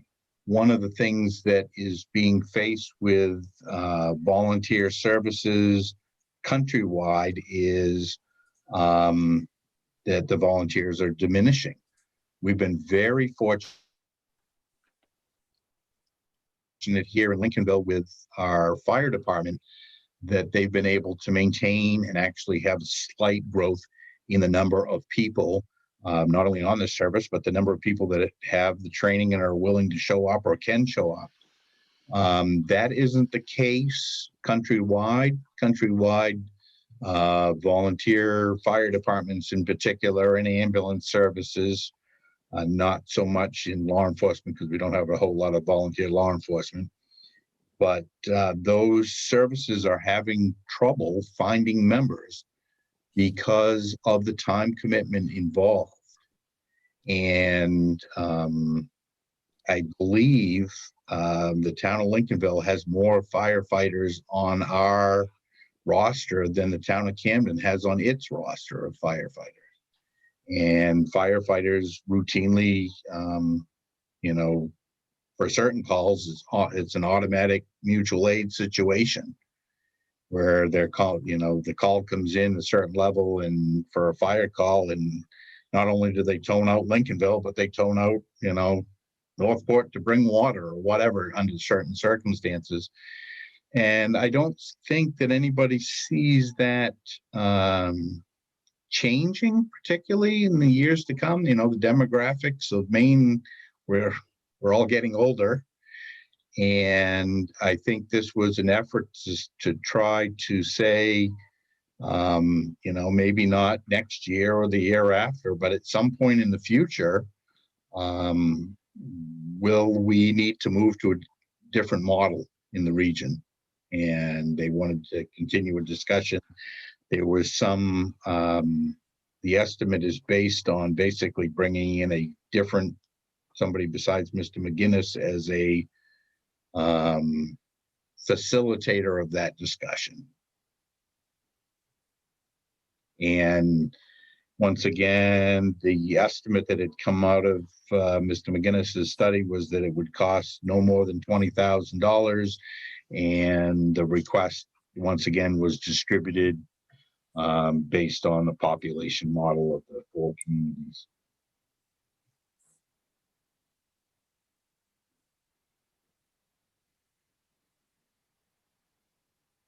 Okay. any other conversation there? Yeah, Jordan. Well, I totally agree with the rest of you, but I mean, I'm sure you all agree, I would definitely love for the discussion to go further, especially because one of the things that Chief Fullington said, and I hope that I'm not wrong, but I remember him saying that he was definitely responding and using the defibrillator to some emergency calls. And I think it would be good to know how many of those types of situations per year that they're dealing with, just so we understand maybe more the scope of what the need of Lincolnville is, and if this really is something that deserves some really serious research going into the future, like you said, not just rushing it in. Yeah. Well, perhaps on a future agenda, outside the scope of the budget conversation, the select board could have a conversation about what that looks like and what our plan might be. And then see how we can incorporate our region into that. And hopefully we can continue to be part of theirs, for sure. Okay, if there's nothing else on page 10, protection other, we'll move along. Page 11, town office building. Is there anything there? Not seeing anything. Move along to page 12, contingency. Anything there? Not seeing anyone jumping up and down. Page 13, code enforcement. No.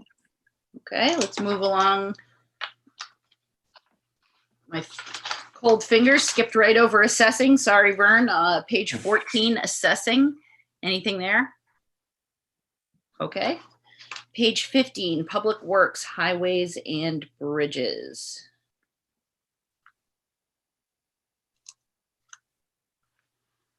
Not seeing any changes there. Page 16, public works, transfer station. Not too much we can do there. Moving along. Page 17, public works, harbor. Anything there?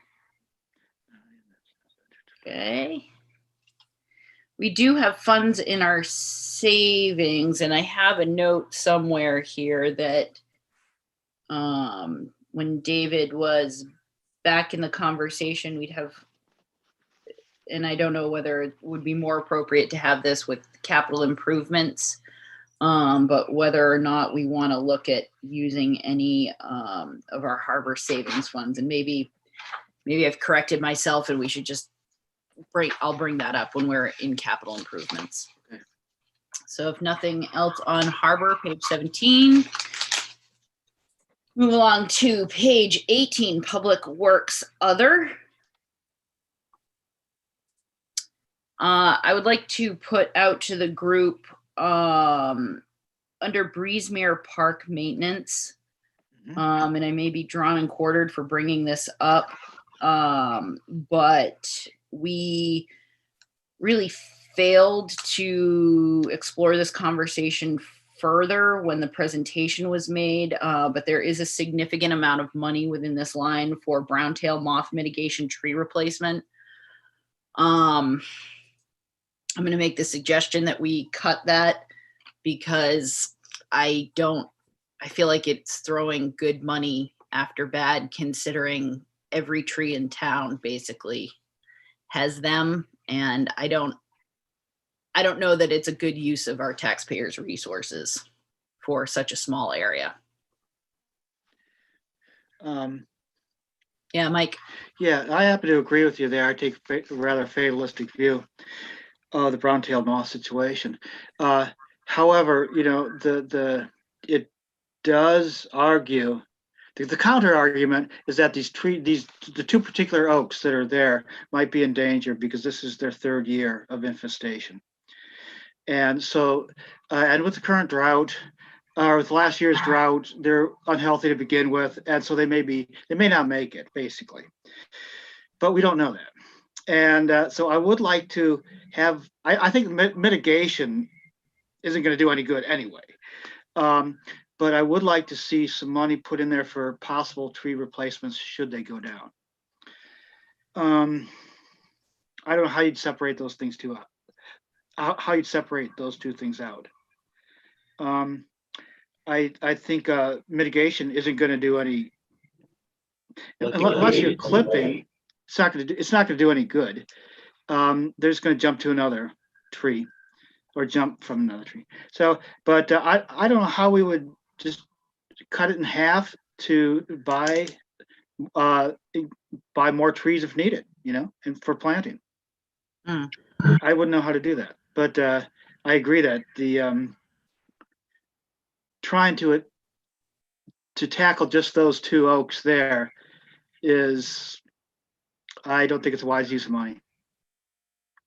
Okay. Kern, were you trying to say something while Mike was talking? Yeah, I just think it's too late for mitigation. Yeah. And it's everywhere in that area. So I do agree with maybe keeping some money in there to replace the trees. I think it's inevitable that the trees are probably going to expire. And I think we should keep some money in there. I would have no idea how much. I don't know what a tree costs nowadays. Obviously we wouldn't do a seedling. We'd do something that has been pre-started. And is it just two? We've already taken one down there, haven't we? Or it hasn't? Or should we look at that and There were some trees on the property line too that the neighbors had some tree. Those went down. Yeah. Yeah. David, do you have any idea? I don't have in my notes the breakdown there. Breakdown of what? The mitigation / replacement. I think the breakdown was if the trees were dead, they would be replaced, and if they weren't, there would be an effort to do a mitigation. You have to remember that this monies that is carried here is for July 1 of this year through June 30 of next year. Right. So whatever is in the trees this year are going to hatch and be in the trees this year. Mhm. And if they either the trees didn't leave out or were defoliated and didn't, I don't know if refoliate's the right word, but refoliate, because thus far they've been, a number of these trees, and same thing in my backyard, have been defoliated, and much to my amazement, later in the summer they've sent out new leaves. But I think the plan was if the trees didn't leave out again or were killed, to use this money for replacement.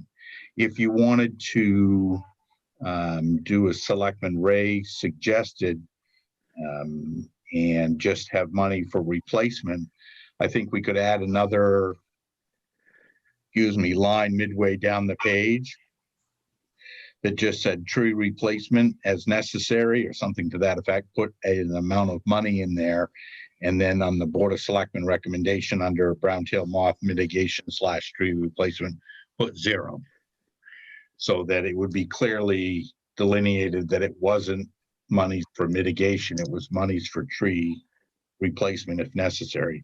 We did have a tree that died adjacent to the boat launching ramp, or it wasn't quite dead, but it was pretty close to dead and dropping big branches, and which we had removed in the past year. But not being a tree expert, I don't think that was associated with brown-tailed moth. I think it was associated with where the tree was located and age. So yeah, Jordan. Well, this is a hard one for me because I feel torn. But I feel like that one, maybe this is because of the proximity of the trees to the Breesemere Park, that it was more of a move to protect the people from the irritants, from the hares. Because, I mean, correct me if I'm wrong, but if we do have to replace these trees, even if they're dead or not, there's going to be a significant cost in felling the trees and removing the old material, and that's before we get to purchasing a new tree and its implantation. Right. So I know that that's not one way or another, but I would be remiss if we didn't do anything to maybe try and alleviate the potential aggravation of the outbreaks from the hares that might be caused at the park, and then address the other thing as a different line item, because I mean I don't think that $400 or something would replace those 2 trees, would it? It's Well, going to cost a first, lot of money to drop them. Yeah. Well, the I'm moth, sorry. no, first the moths that are there are, I mean, they're gonna hatch and do whatever Right. the caterpillars do within this fiscal year. So this, as David pointed out, would be for a year from this spring Sure. funds. So,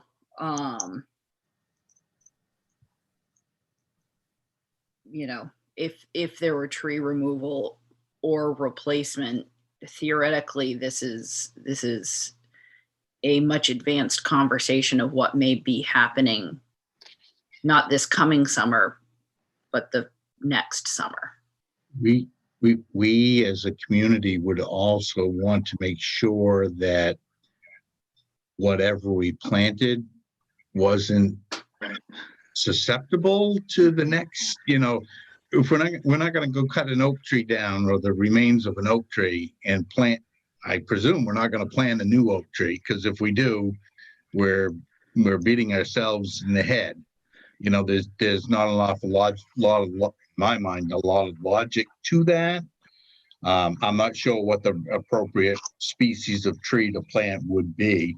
One of these trees is fairly good size, and I don't know what the other one would be, but we're probably talking a $500 or $600 effort to get the tree down and lopped up and away.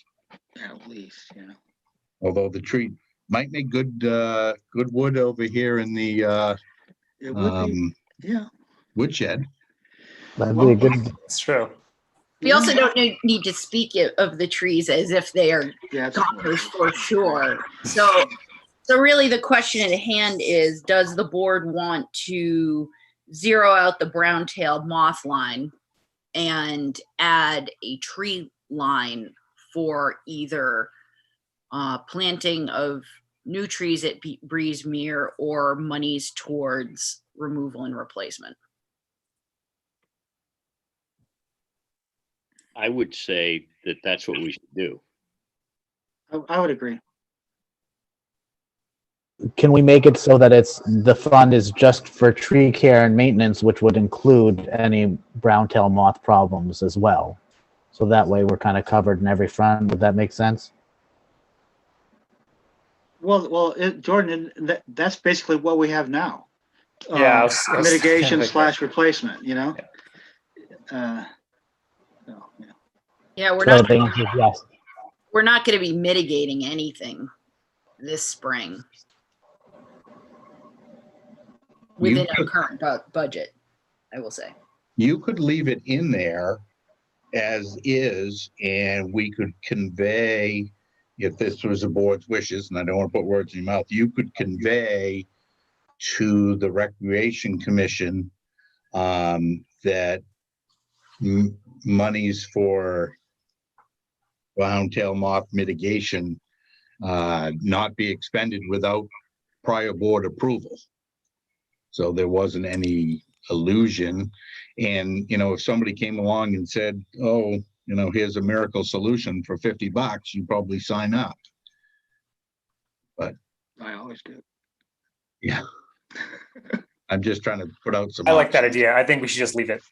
I just remember when we talked about this with the rec commission, I had these same concerns, and they were allayed in their response. I don't recall exactly what the back and forth was, but I agree that trimming nests and spending a lot of money doing it doesn't make a whole lot of sense. But I like that idea of just explicitly stating that they need approval from us before they spend that line. Okay. What's the rest of the board think? Makes sense. I'm good with that. I agree. Okay, sounds like you've got a consensus on that suggestion. David gave the thumbs up. Anything else on Public Works other? Okay, let's move along. Page 19, boards and committees. Anything there?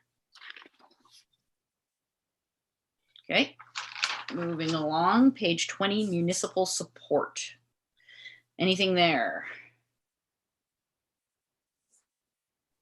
Not seeing anyone. Yep, Mike, sorry. Yeah, I hate to bring this up again, especially with Rosie gone, but now that we're here.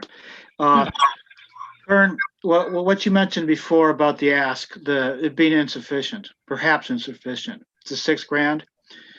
And maybe it should be a little higher, given the state that the cemeteries are in and the lack of communication around some of the cemeteries. I'm wondering if that's going to be, if it would make more sense to maybe to get the situation back up on its feet, to raise that. I'd like to hear from you. Yeah. Yeah, Kern. Well, that's when we got to Rosie explaining what was going on, without how I took that, without saying any names, it appears to me that maybe that money is not going to go to the two cemeteries that needed it the most last summer. Okay. And until the parties that are involved with those cemeteries either come forward or have a grandiose plan that no one is going to know anything about and the cemeteries get taken care of, I guess I'm going to say I'm unwilling to increase that now that I've asked that. Okay. How I took what Rosie said is those two cemeteries that were a big concern last summer might not necessarily reap the benefits of additional money. I see. Okay, thanks. Yep. Anything else on page 20, municipal support? Okay, let's move along to page 21 being an explanation. Page 22, provider agencies. Anything there? Okay, see nothing. Page 23, capital improvement program. Anything there?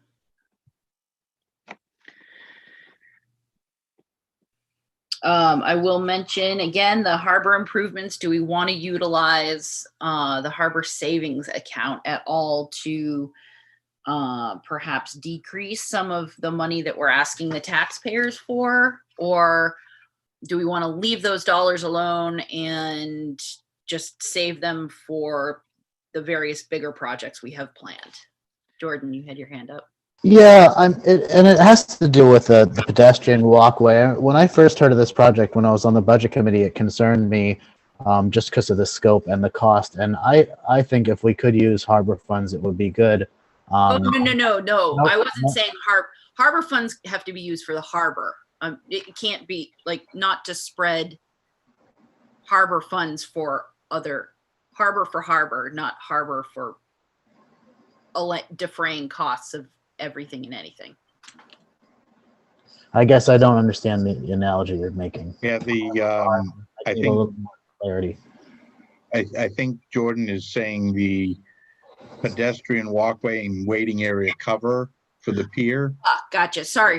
No, that's okay. I apologize I should have communicated that better. There's the sidewalk, Main Street sidewalk. Yeah, no, that I love. That I'm off. I totally feel it. It's just, having used that pier quite a bit and taken, the Quicksilver over across to Islesboro to do work many times. I didn't really understand the project, and I think it's a large amount of spending. So if there's any way we can, deflect some of those costs, I would be all for it.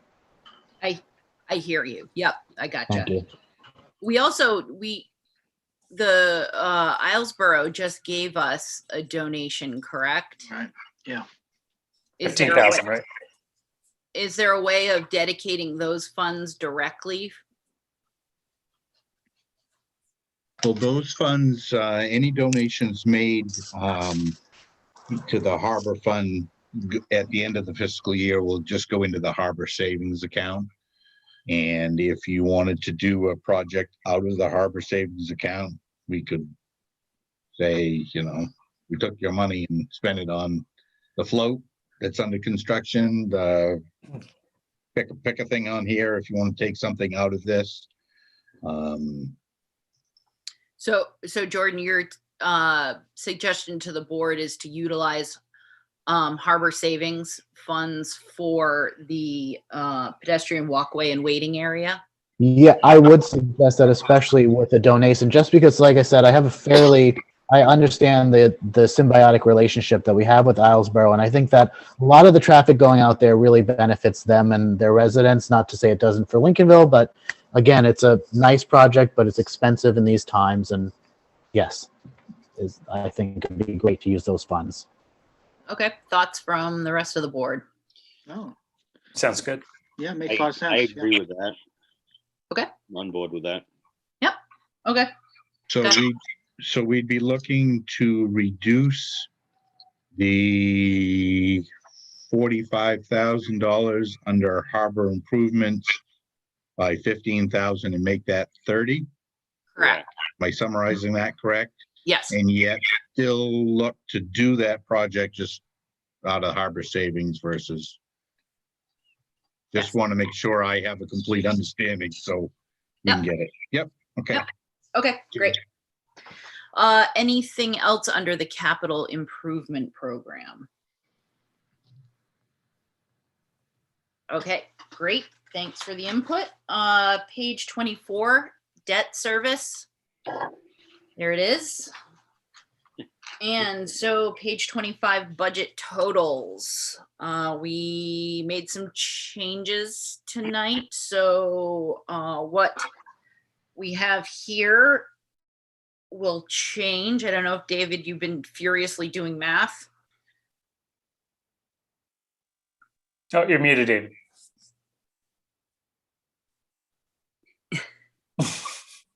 Sorry, I went to unmute myself and muted myself. I said I have that the net change, if I did the math correct, will drop the amount to be raised by $6,550. So that makes that 915, 648. If I've done this correct, that would be down to 909, 098. The bottom line net to be raised from property taxes to municipal services.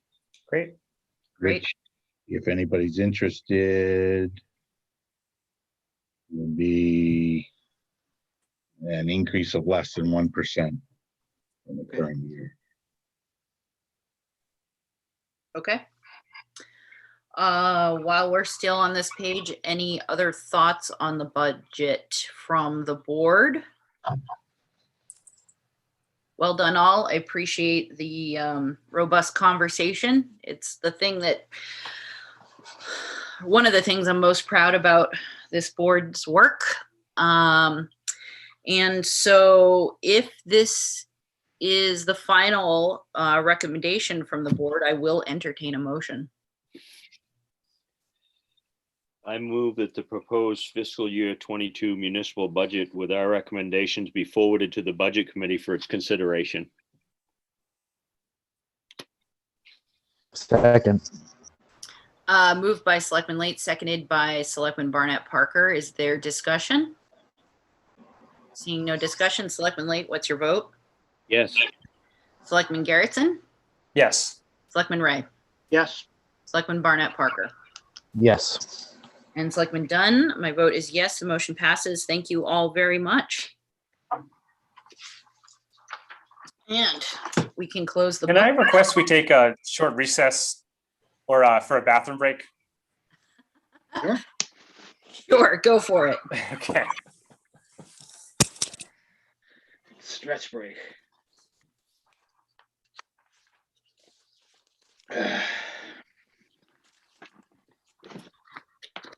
Everybody just gets to watch us taking a break because we can't actually really take a break, but here we are.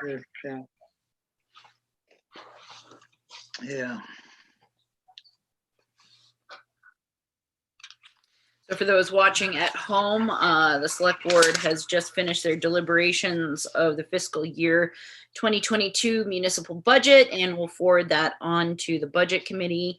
And we will be, when Josh gets back, having a two-tiered conversation regarding broadband, starting with the Midcoast Broadband Coalition.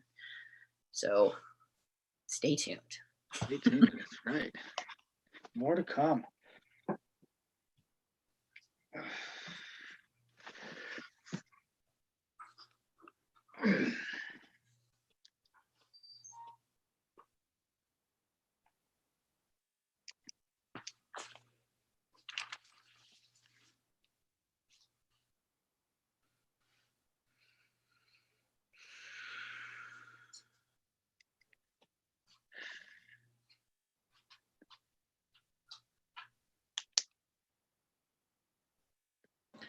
You know, I just realized I think you guys are the only people's faces I actually get to see in my everyday life.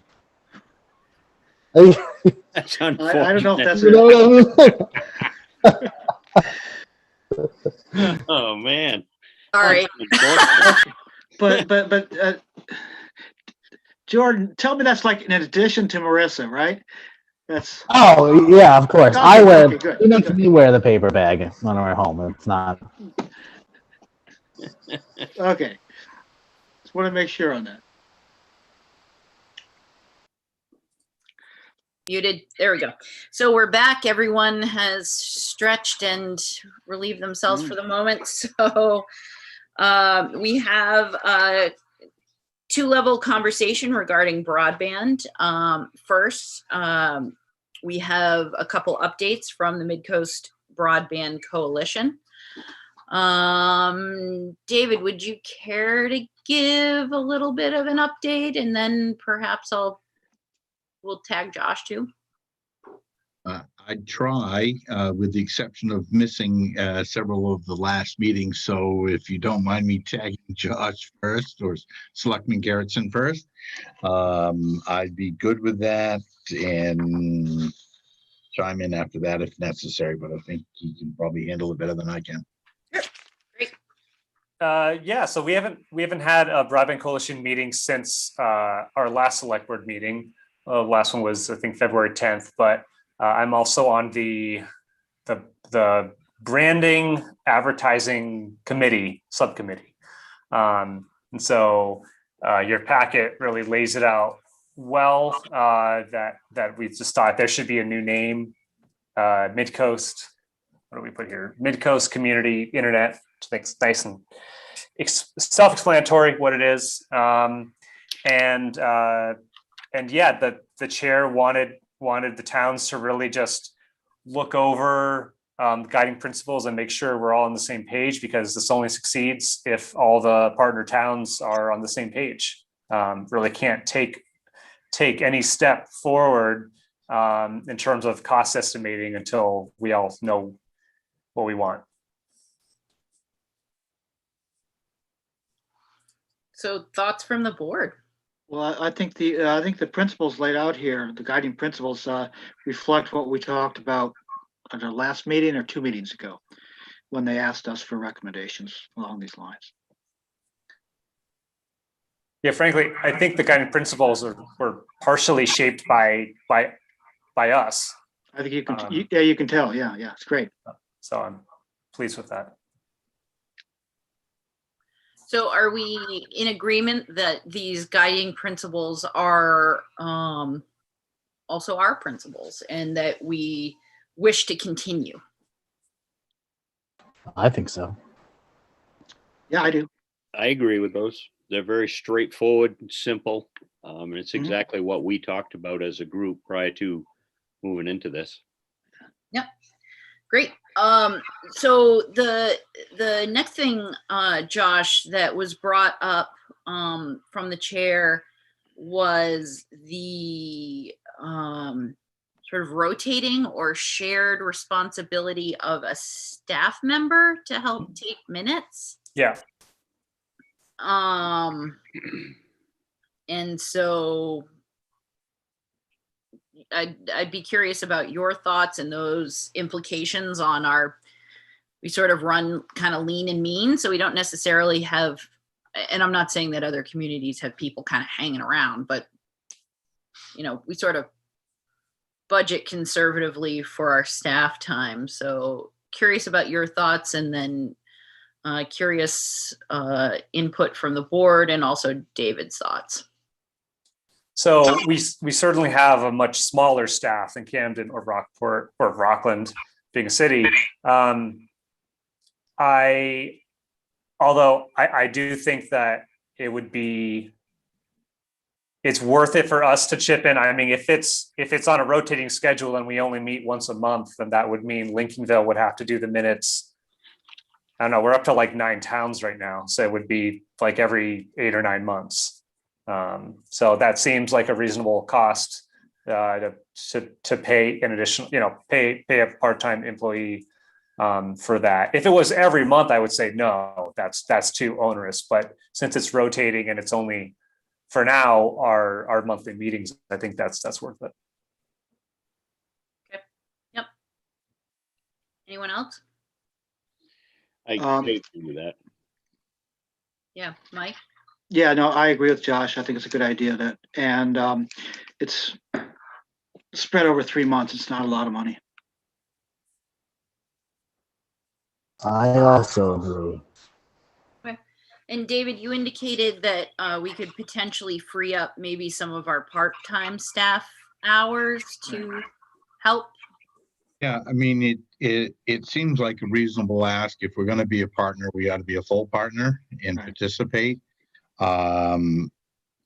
Depending on the initial request, I think was that we rotate this on a quarterly basis.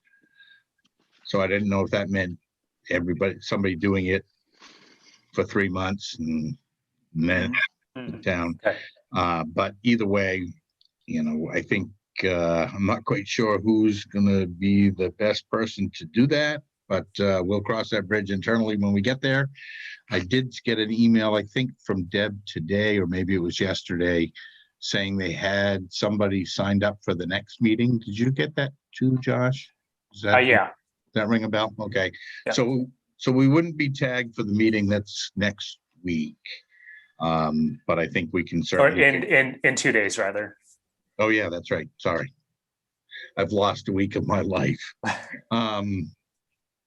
So we wouldn't be tagged for the meeting in 2 days, but I think we can say we'll do our part when it's our turn, and we'll figure out a way to get it done. Just got to figure out when our turn is. Okay, great.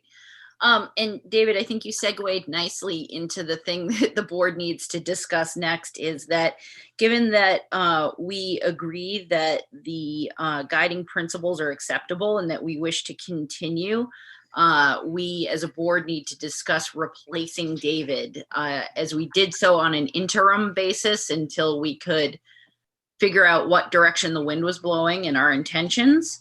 But certainly we need David focused elsewhere. And so I would like to hear input from the board as to who we want to have represent us. Yeah. Well, my thoughts are that I'd like to get, as you can see down, the Broadband Committee, a new one formed, and I'd like to see a representative from that committee along with a select board member, Josh Garrettson. And if beyond that group, I think that would serve the town the best. You'd have somebody from our group, as it were, and somebody who's focused on just that broadband expansion. If the Camden group can live for a month or two and if the Broadband Committee is resurrected or a new one's formed, however you want to put that, until they select a representative, that's the way I'd like to see it go. But that's just my thoughts. Sure. Okay. Anyone else? I'd actually like to see, I'm hearing some feedback. Okay. I'd actually like to see Jordan on there. It can, we don't have a broadband committee right now. Every meeting, so much is happening so quickly, so much research and a lot of additional meetings, and to get someone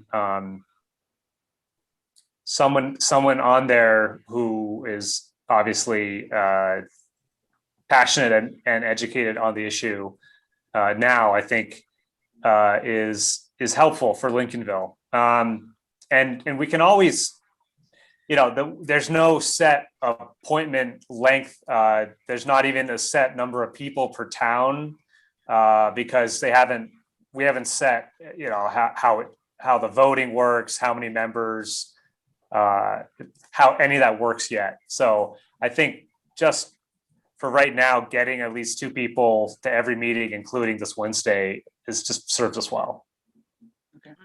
Okay.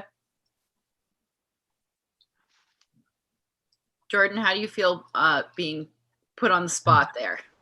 I'm totally happy to represent the town in that, capacity for however long you guys feel comfortable with it, for sure. Like Josh said, I definitely very passionate about this, and I try and inform myself on it every day. And yeah, I would definitely give the time if you guys saw that was appropriate. Well, yeah, Jordan, just to clarify, I'm totally confident with you being on the board. I served with you on the Broadband committee, so I know you're good for the job. And they're fluid, great. I think that's wonderful. Okay. Kern, can I put you on the spot and ask your thoughts? Yeah. So I'm good with that. I did have one question, Josh. I know it was David and you, and David hasn't hit every meeting, and I don't know if you have, but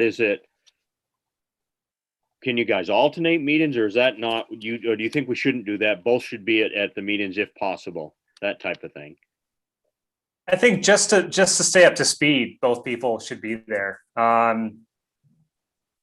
Just because, so much is happening. Rockport sends 3 people. They do. Yeah. Oh, wow. Okay. And Deborah told me that we could send 3 people if we want. Because again, we're not voting; it's all by consensus at the moment. Just because you have more people doesn't mean you have more sway. Yeah. Okay. All right. I'm good with that, Laidley. I don't have any more questions. Okay. I'm totally fine with that. I definitely have had the feeling that I would like to have a community representative. Certainly, Mike, to your point, I know we're going to have a conversation about that, but setting that conversation aside, I guess this is just sort of a purely administrative question for David is, could we request it to put out there into the community and ask that, if we say had 2 select board members, and I do think particularly in this early stage of the conversation, having policymakers there is good. But my question is, if we wanted to reach out and have a 3rd person being a member of the community to participate or observe, can we just ask that they fill out a community interest form for the board to consider? Sure, I think that would be the most effective way in case you had multiple people that wanted to serve in this capacity. Back when Deborah Hall came and met with the board, I think she didn't say we were limited, but somehow she said 2, but then the meetings have been able to attend, as Selectman Garrettson said, a number of communities have more than 2. And then, as I wrote in there, I've been ineffective because of conflicting schedules with other town committee meetings that just overlap. So, if you wanted to seek a 3rd or a 4th or how many ever, quote unquote, we were allowed, community interest form would definitely be the most effective way for people to express an interest, and then we could get all those to the board and they could choose how many ever they wish. I'm just curious what everyone's thoughts are with that idea. Yeah, Kern. I feel that's a very good idea. 3 is a good number in my mind to represent the town, and I think it's a really good idea to have a community member. Actually, I'd like to see more, but I think 3 is a good number for us for right now. The select board would be well represented, and I think it's important to have, one of our community go as well. And something to keep in mind is there will be more committees as part of this coalition. So, it's not like the 3, if we had 3 people from Lincolnville, that they would just be going to these monthly meetings with the other 9 towns and their 3 people. But there's a lot of, when this thing keeps moving forward, there's going to be a lot of additional work that the committees will be working on. So we'll be definitely well served having a community member helping with all that. Okay. Mike or Jordan, thoughts? That's a good idea. Yeah, and I just want to say that I'm totally flexible, so that as things progress, if we get really strong interest from really qualified community members, I'd be perfectly willing, to step aside, to let other people do it. It's not, you know what I mean? I want to do whatever's best and helps facilitate things along. And if, me being a part of it helps, then I'll do that. And if at some point me stepping down, allowing maybe somebody who's got more qualifications to do it, then I'm very happy to do that as well.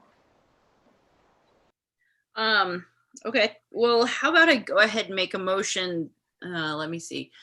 I move that we appoint Jordan Barnett Parker as the second select board representative to the Midcoast Community Internet Coalition, and that we submit to the community the request for community interest forms for a qualified community member to be considered to participate, and that the representatives report back to the board periodically for review. Second. Absolutely. Very good. Okay. Seconded by Selectman Garrettson. Any further discussion? Seeing none. Selectman Late, what's your vote? Yes. Selectman Garrettson? Yes. Selectman Ray? Yes. Selectman Barnett Parker? Yes. Selectman Dunn, my vote is yes. The motion passes. Thank you all very much. And now I will give the floor to Selectman Ray and concurrently Selectman Garrettson, because you vied for having this conversation for the board. So I leave it to you, gentlemen. Go ahead, Josh. Yeah, you go ahead. Oh, well, I think it's timely that we do this. And we don't know which way the town wants to go. Regional dark fiber, municipal dark fiber, incumbent ISP, et cetera. And I think we have a good, there's a lot of expertise out there. And to do the research on those 3 options.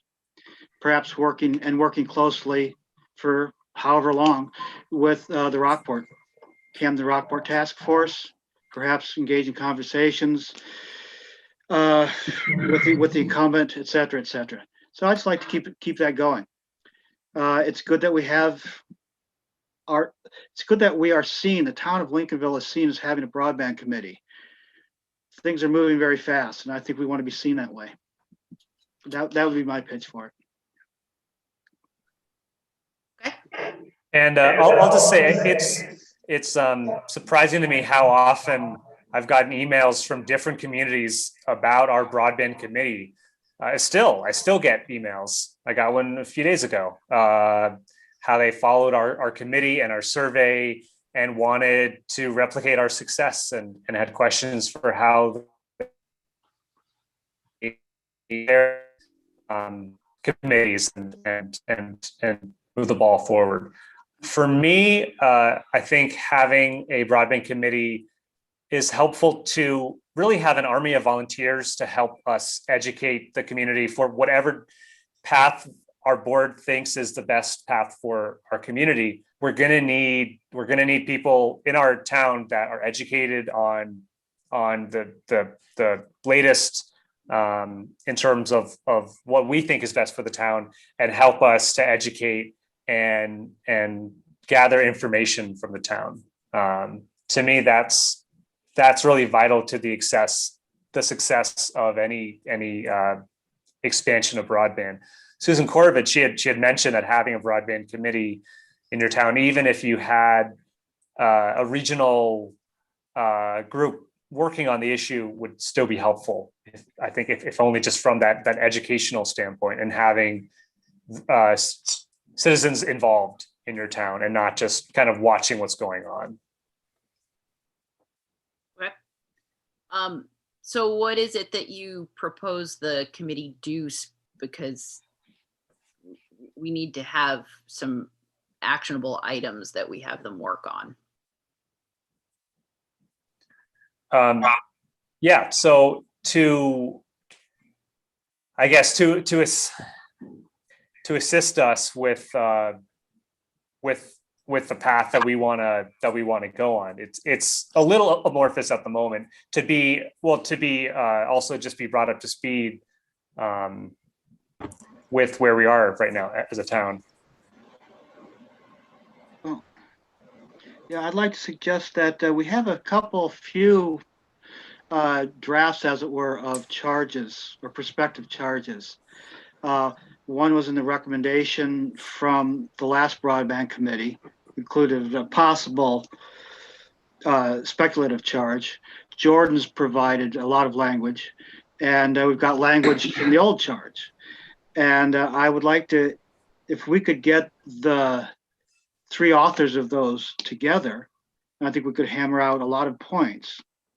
What I see the broadband committee doing is largely educational, like Josh said, doing a lot of the committee grunt work, as it were, for the regional task force, whether I don't know what work needs to be done there. And as well as just doing more research into what possible options Lincolnville has.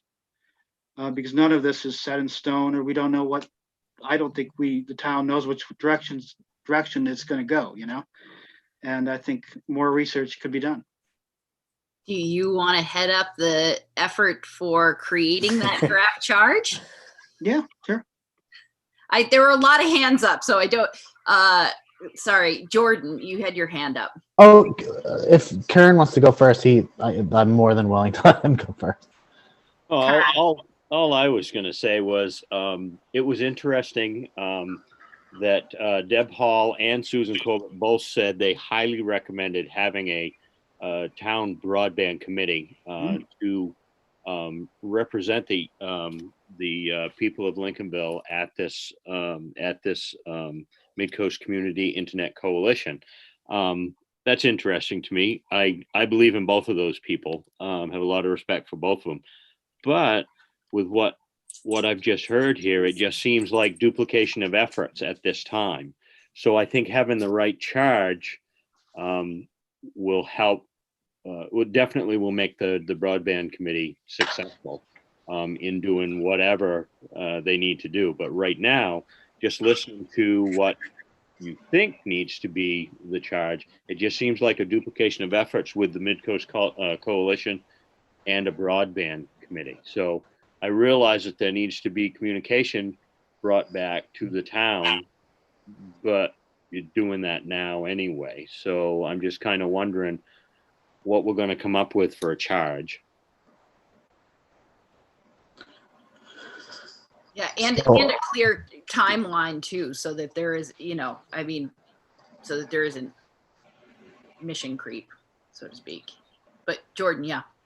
Yeah, so I do have some specific charges that I would like, because I personally would make a motion, but I think it should be started immediately. And the charges can be very simple, as in educating the town, filling in the select board with their progress in searching out and finding information on all grants that are available to Lincolnville for all aspects of this procedure, because there's not one overarching thing. There's grants that are available because of the amount of people, because of income levels, because of geographical layout that we have access to and can still in tandem work with the broadband coalition. So that's really the big part of it, is having this body of people talking to the Island Institute primarily, Connect Maine, and then finding other agencies that they can talk to and begin the process towards fulfilling some of these needs to get these grants. So that to me is what the main charge is to have the broadband committee pursue these avenues. Kern. Yeah, so what you're saying is you see the broadband committee as the grant research / financial advisor. I don't want to say advisor, but the financial information to the townspeople to get everybody connected. And not just the townspeople, but us as well, because as Josh has said and other people, there's so much information going on that this really is a huge team effort. So I feel like personally, the best approach is we have our broadband committee researching and then reporting back to us and also to the town.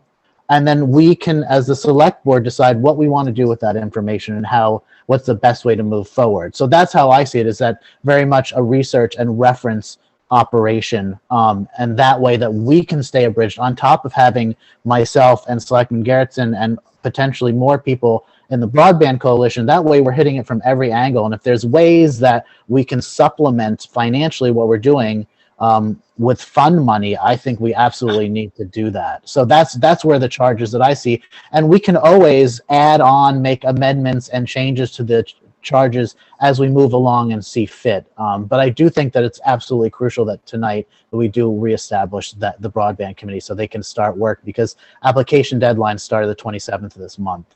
Well, what you're going to need to do is you're going to need to put together a draft charge to bring to the board to deliberate on. Okay. Josh, yeah. Yeah, and it's absolutely true. We want to make sure we're not duplicating the efforts of the coalition. Like, we don't want the town to be applying for grants to build a Lincolnville municipal broadband system when we're working with the coalition, right? So it's really important that we make sure we're all swimming in the same direction, but we do have that knowledge as a broadband committee of all the possibilities out there, but just that we're not fighting against our efforts with the coalition. That is really important. Yep. So, Mike, I heard, yeah, sorry. Well, I was just going to say, getting back to your point, why don't I volunteer to sit down and talk with David, maybe Jordan, and I know that Stephen Colte's down there in the corner, an attendee. He did a lot of the language for the recommendation. It's a speculative charge, and we'll hammer out a few points and come back to you next meeting. That sounds great. Okay. Perfect. David, I'm going to be in touch with you tomorrow. Okay. I'll be here. Okay. Super. Okay. Anything else on that? Thank you all. And moving along to Selectmen updates. I feel like we sort of dipped in and out of any of those, but Selectman Late, do you have any updates for us? I have nothing. Mark this down. I got nothing.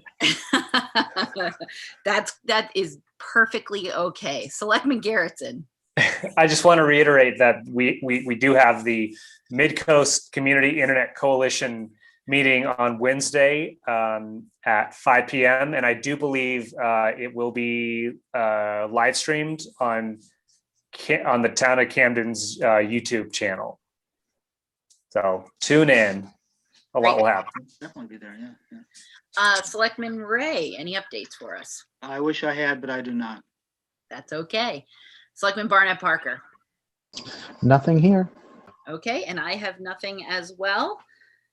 And we have the treasurer and payroll warrants to approve. And sorry, David. I'm not a selectman. I shouldn't provide this update, but I was remiss under administrator's report not to have reported that the town, in conjunction with Northeast Mobile Health Services, on Wednesday is going to be offering a COVID vaccination clinic at the Center Community Building.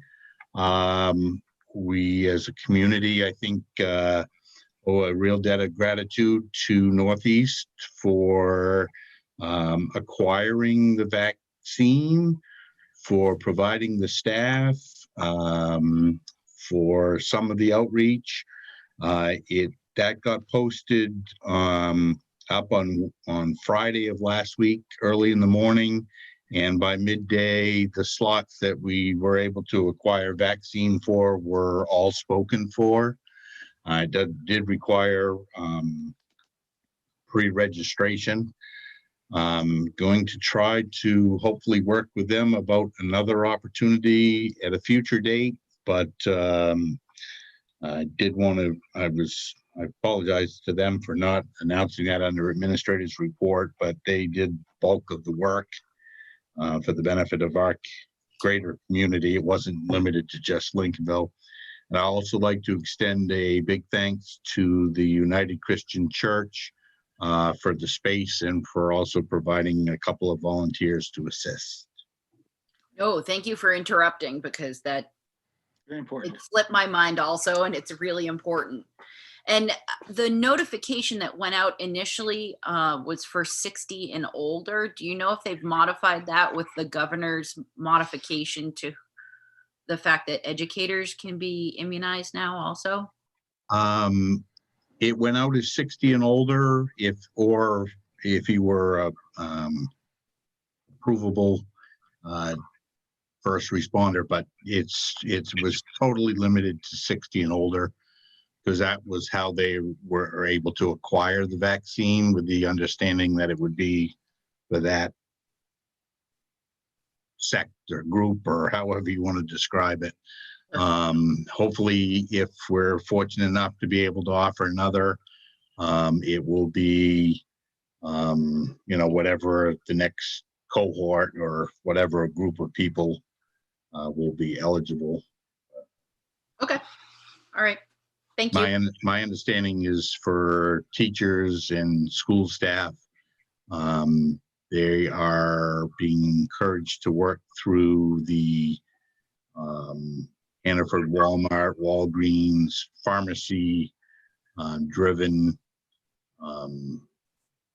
vaccinations, because those are a separate allotment that's coming from the feds, which isn't going through the main CDC for distribution. It's going directly to them with the educator program.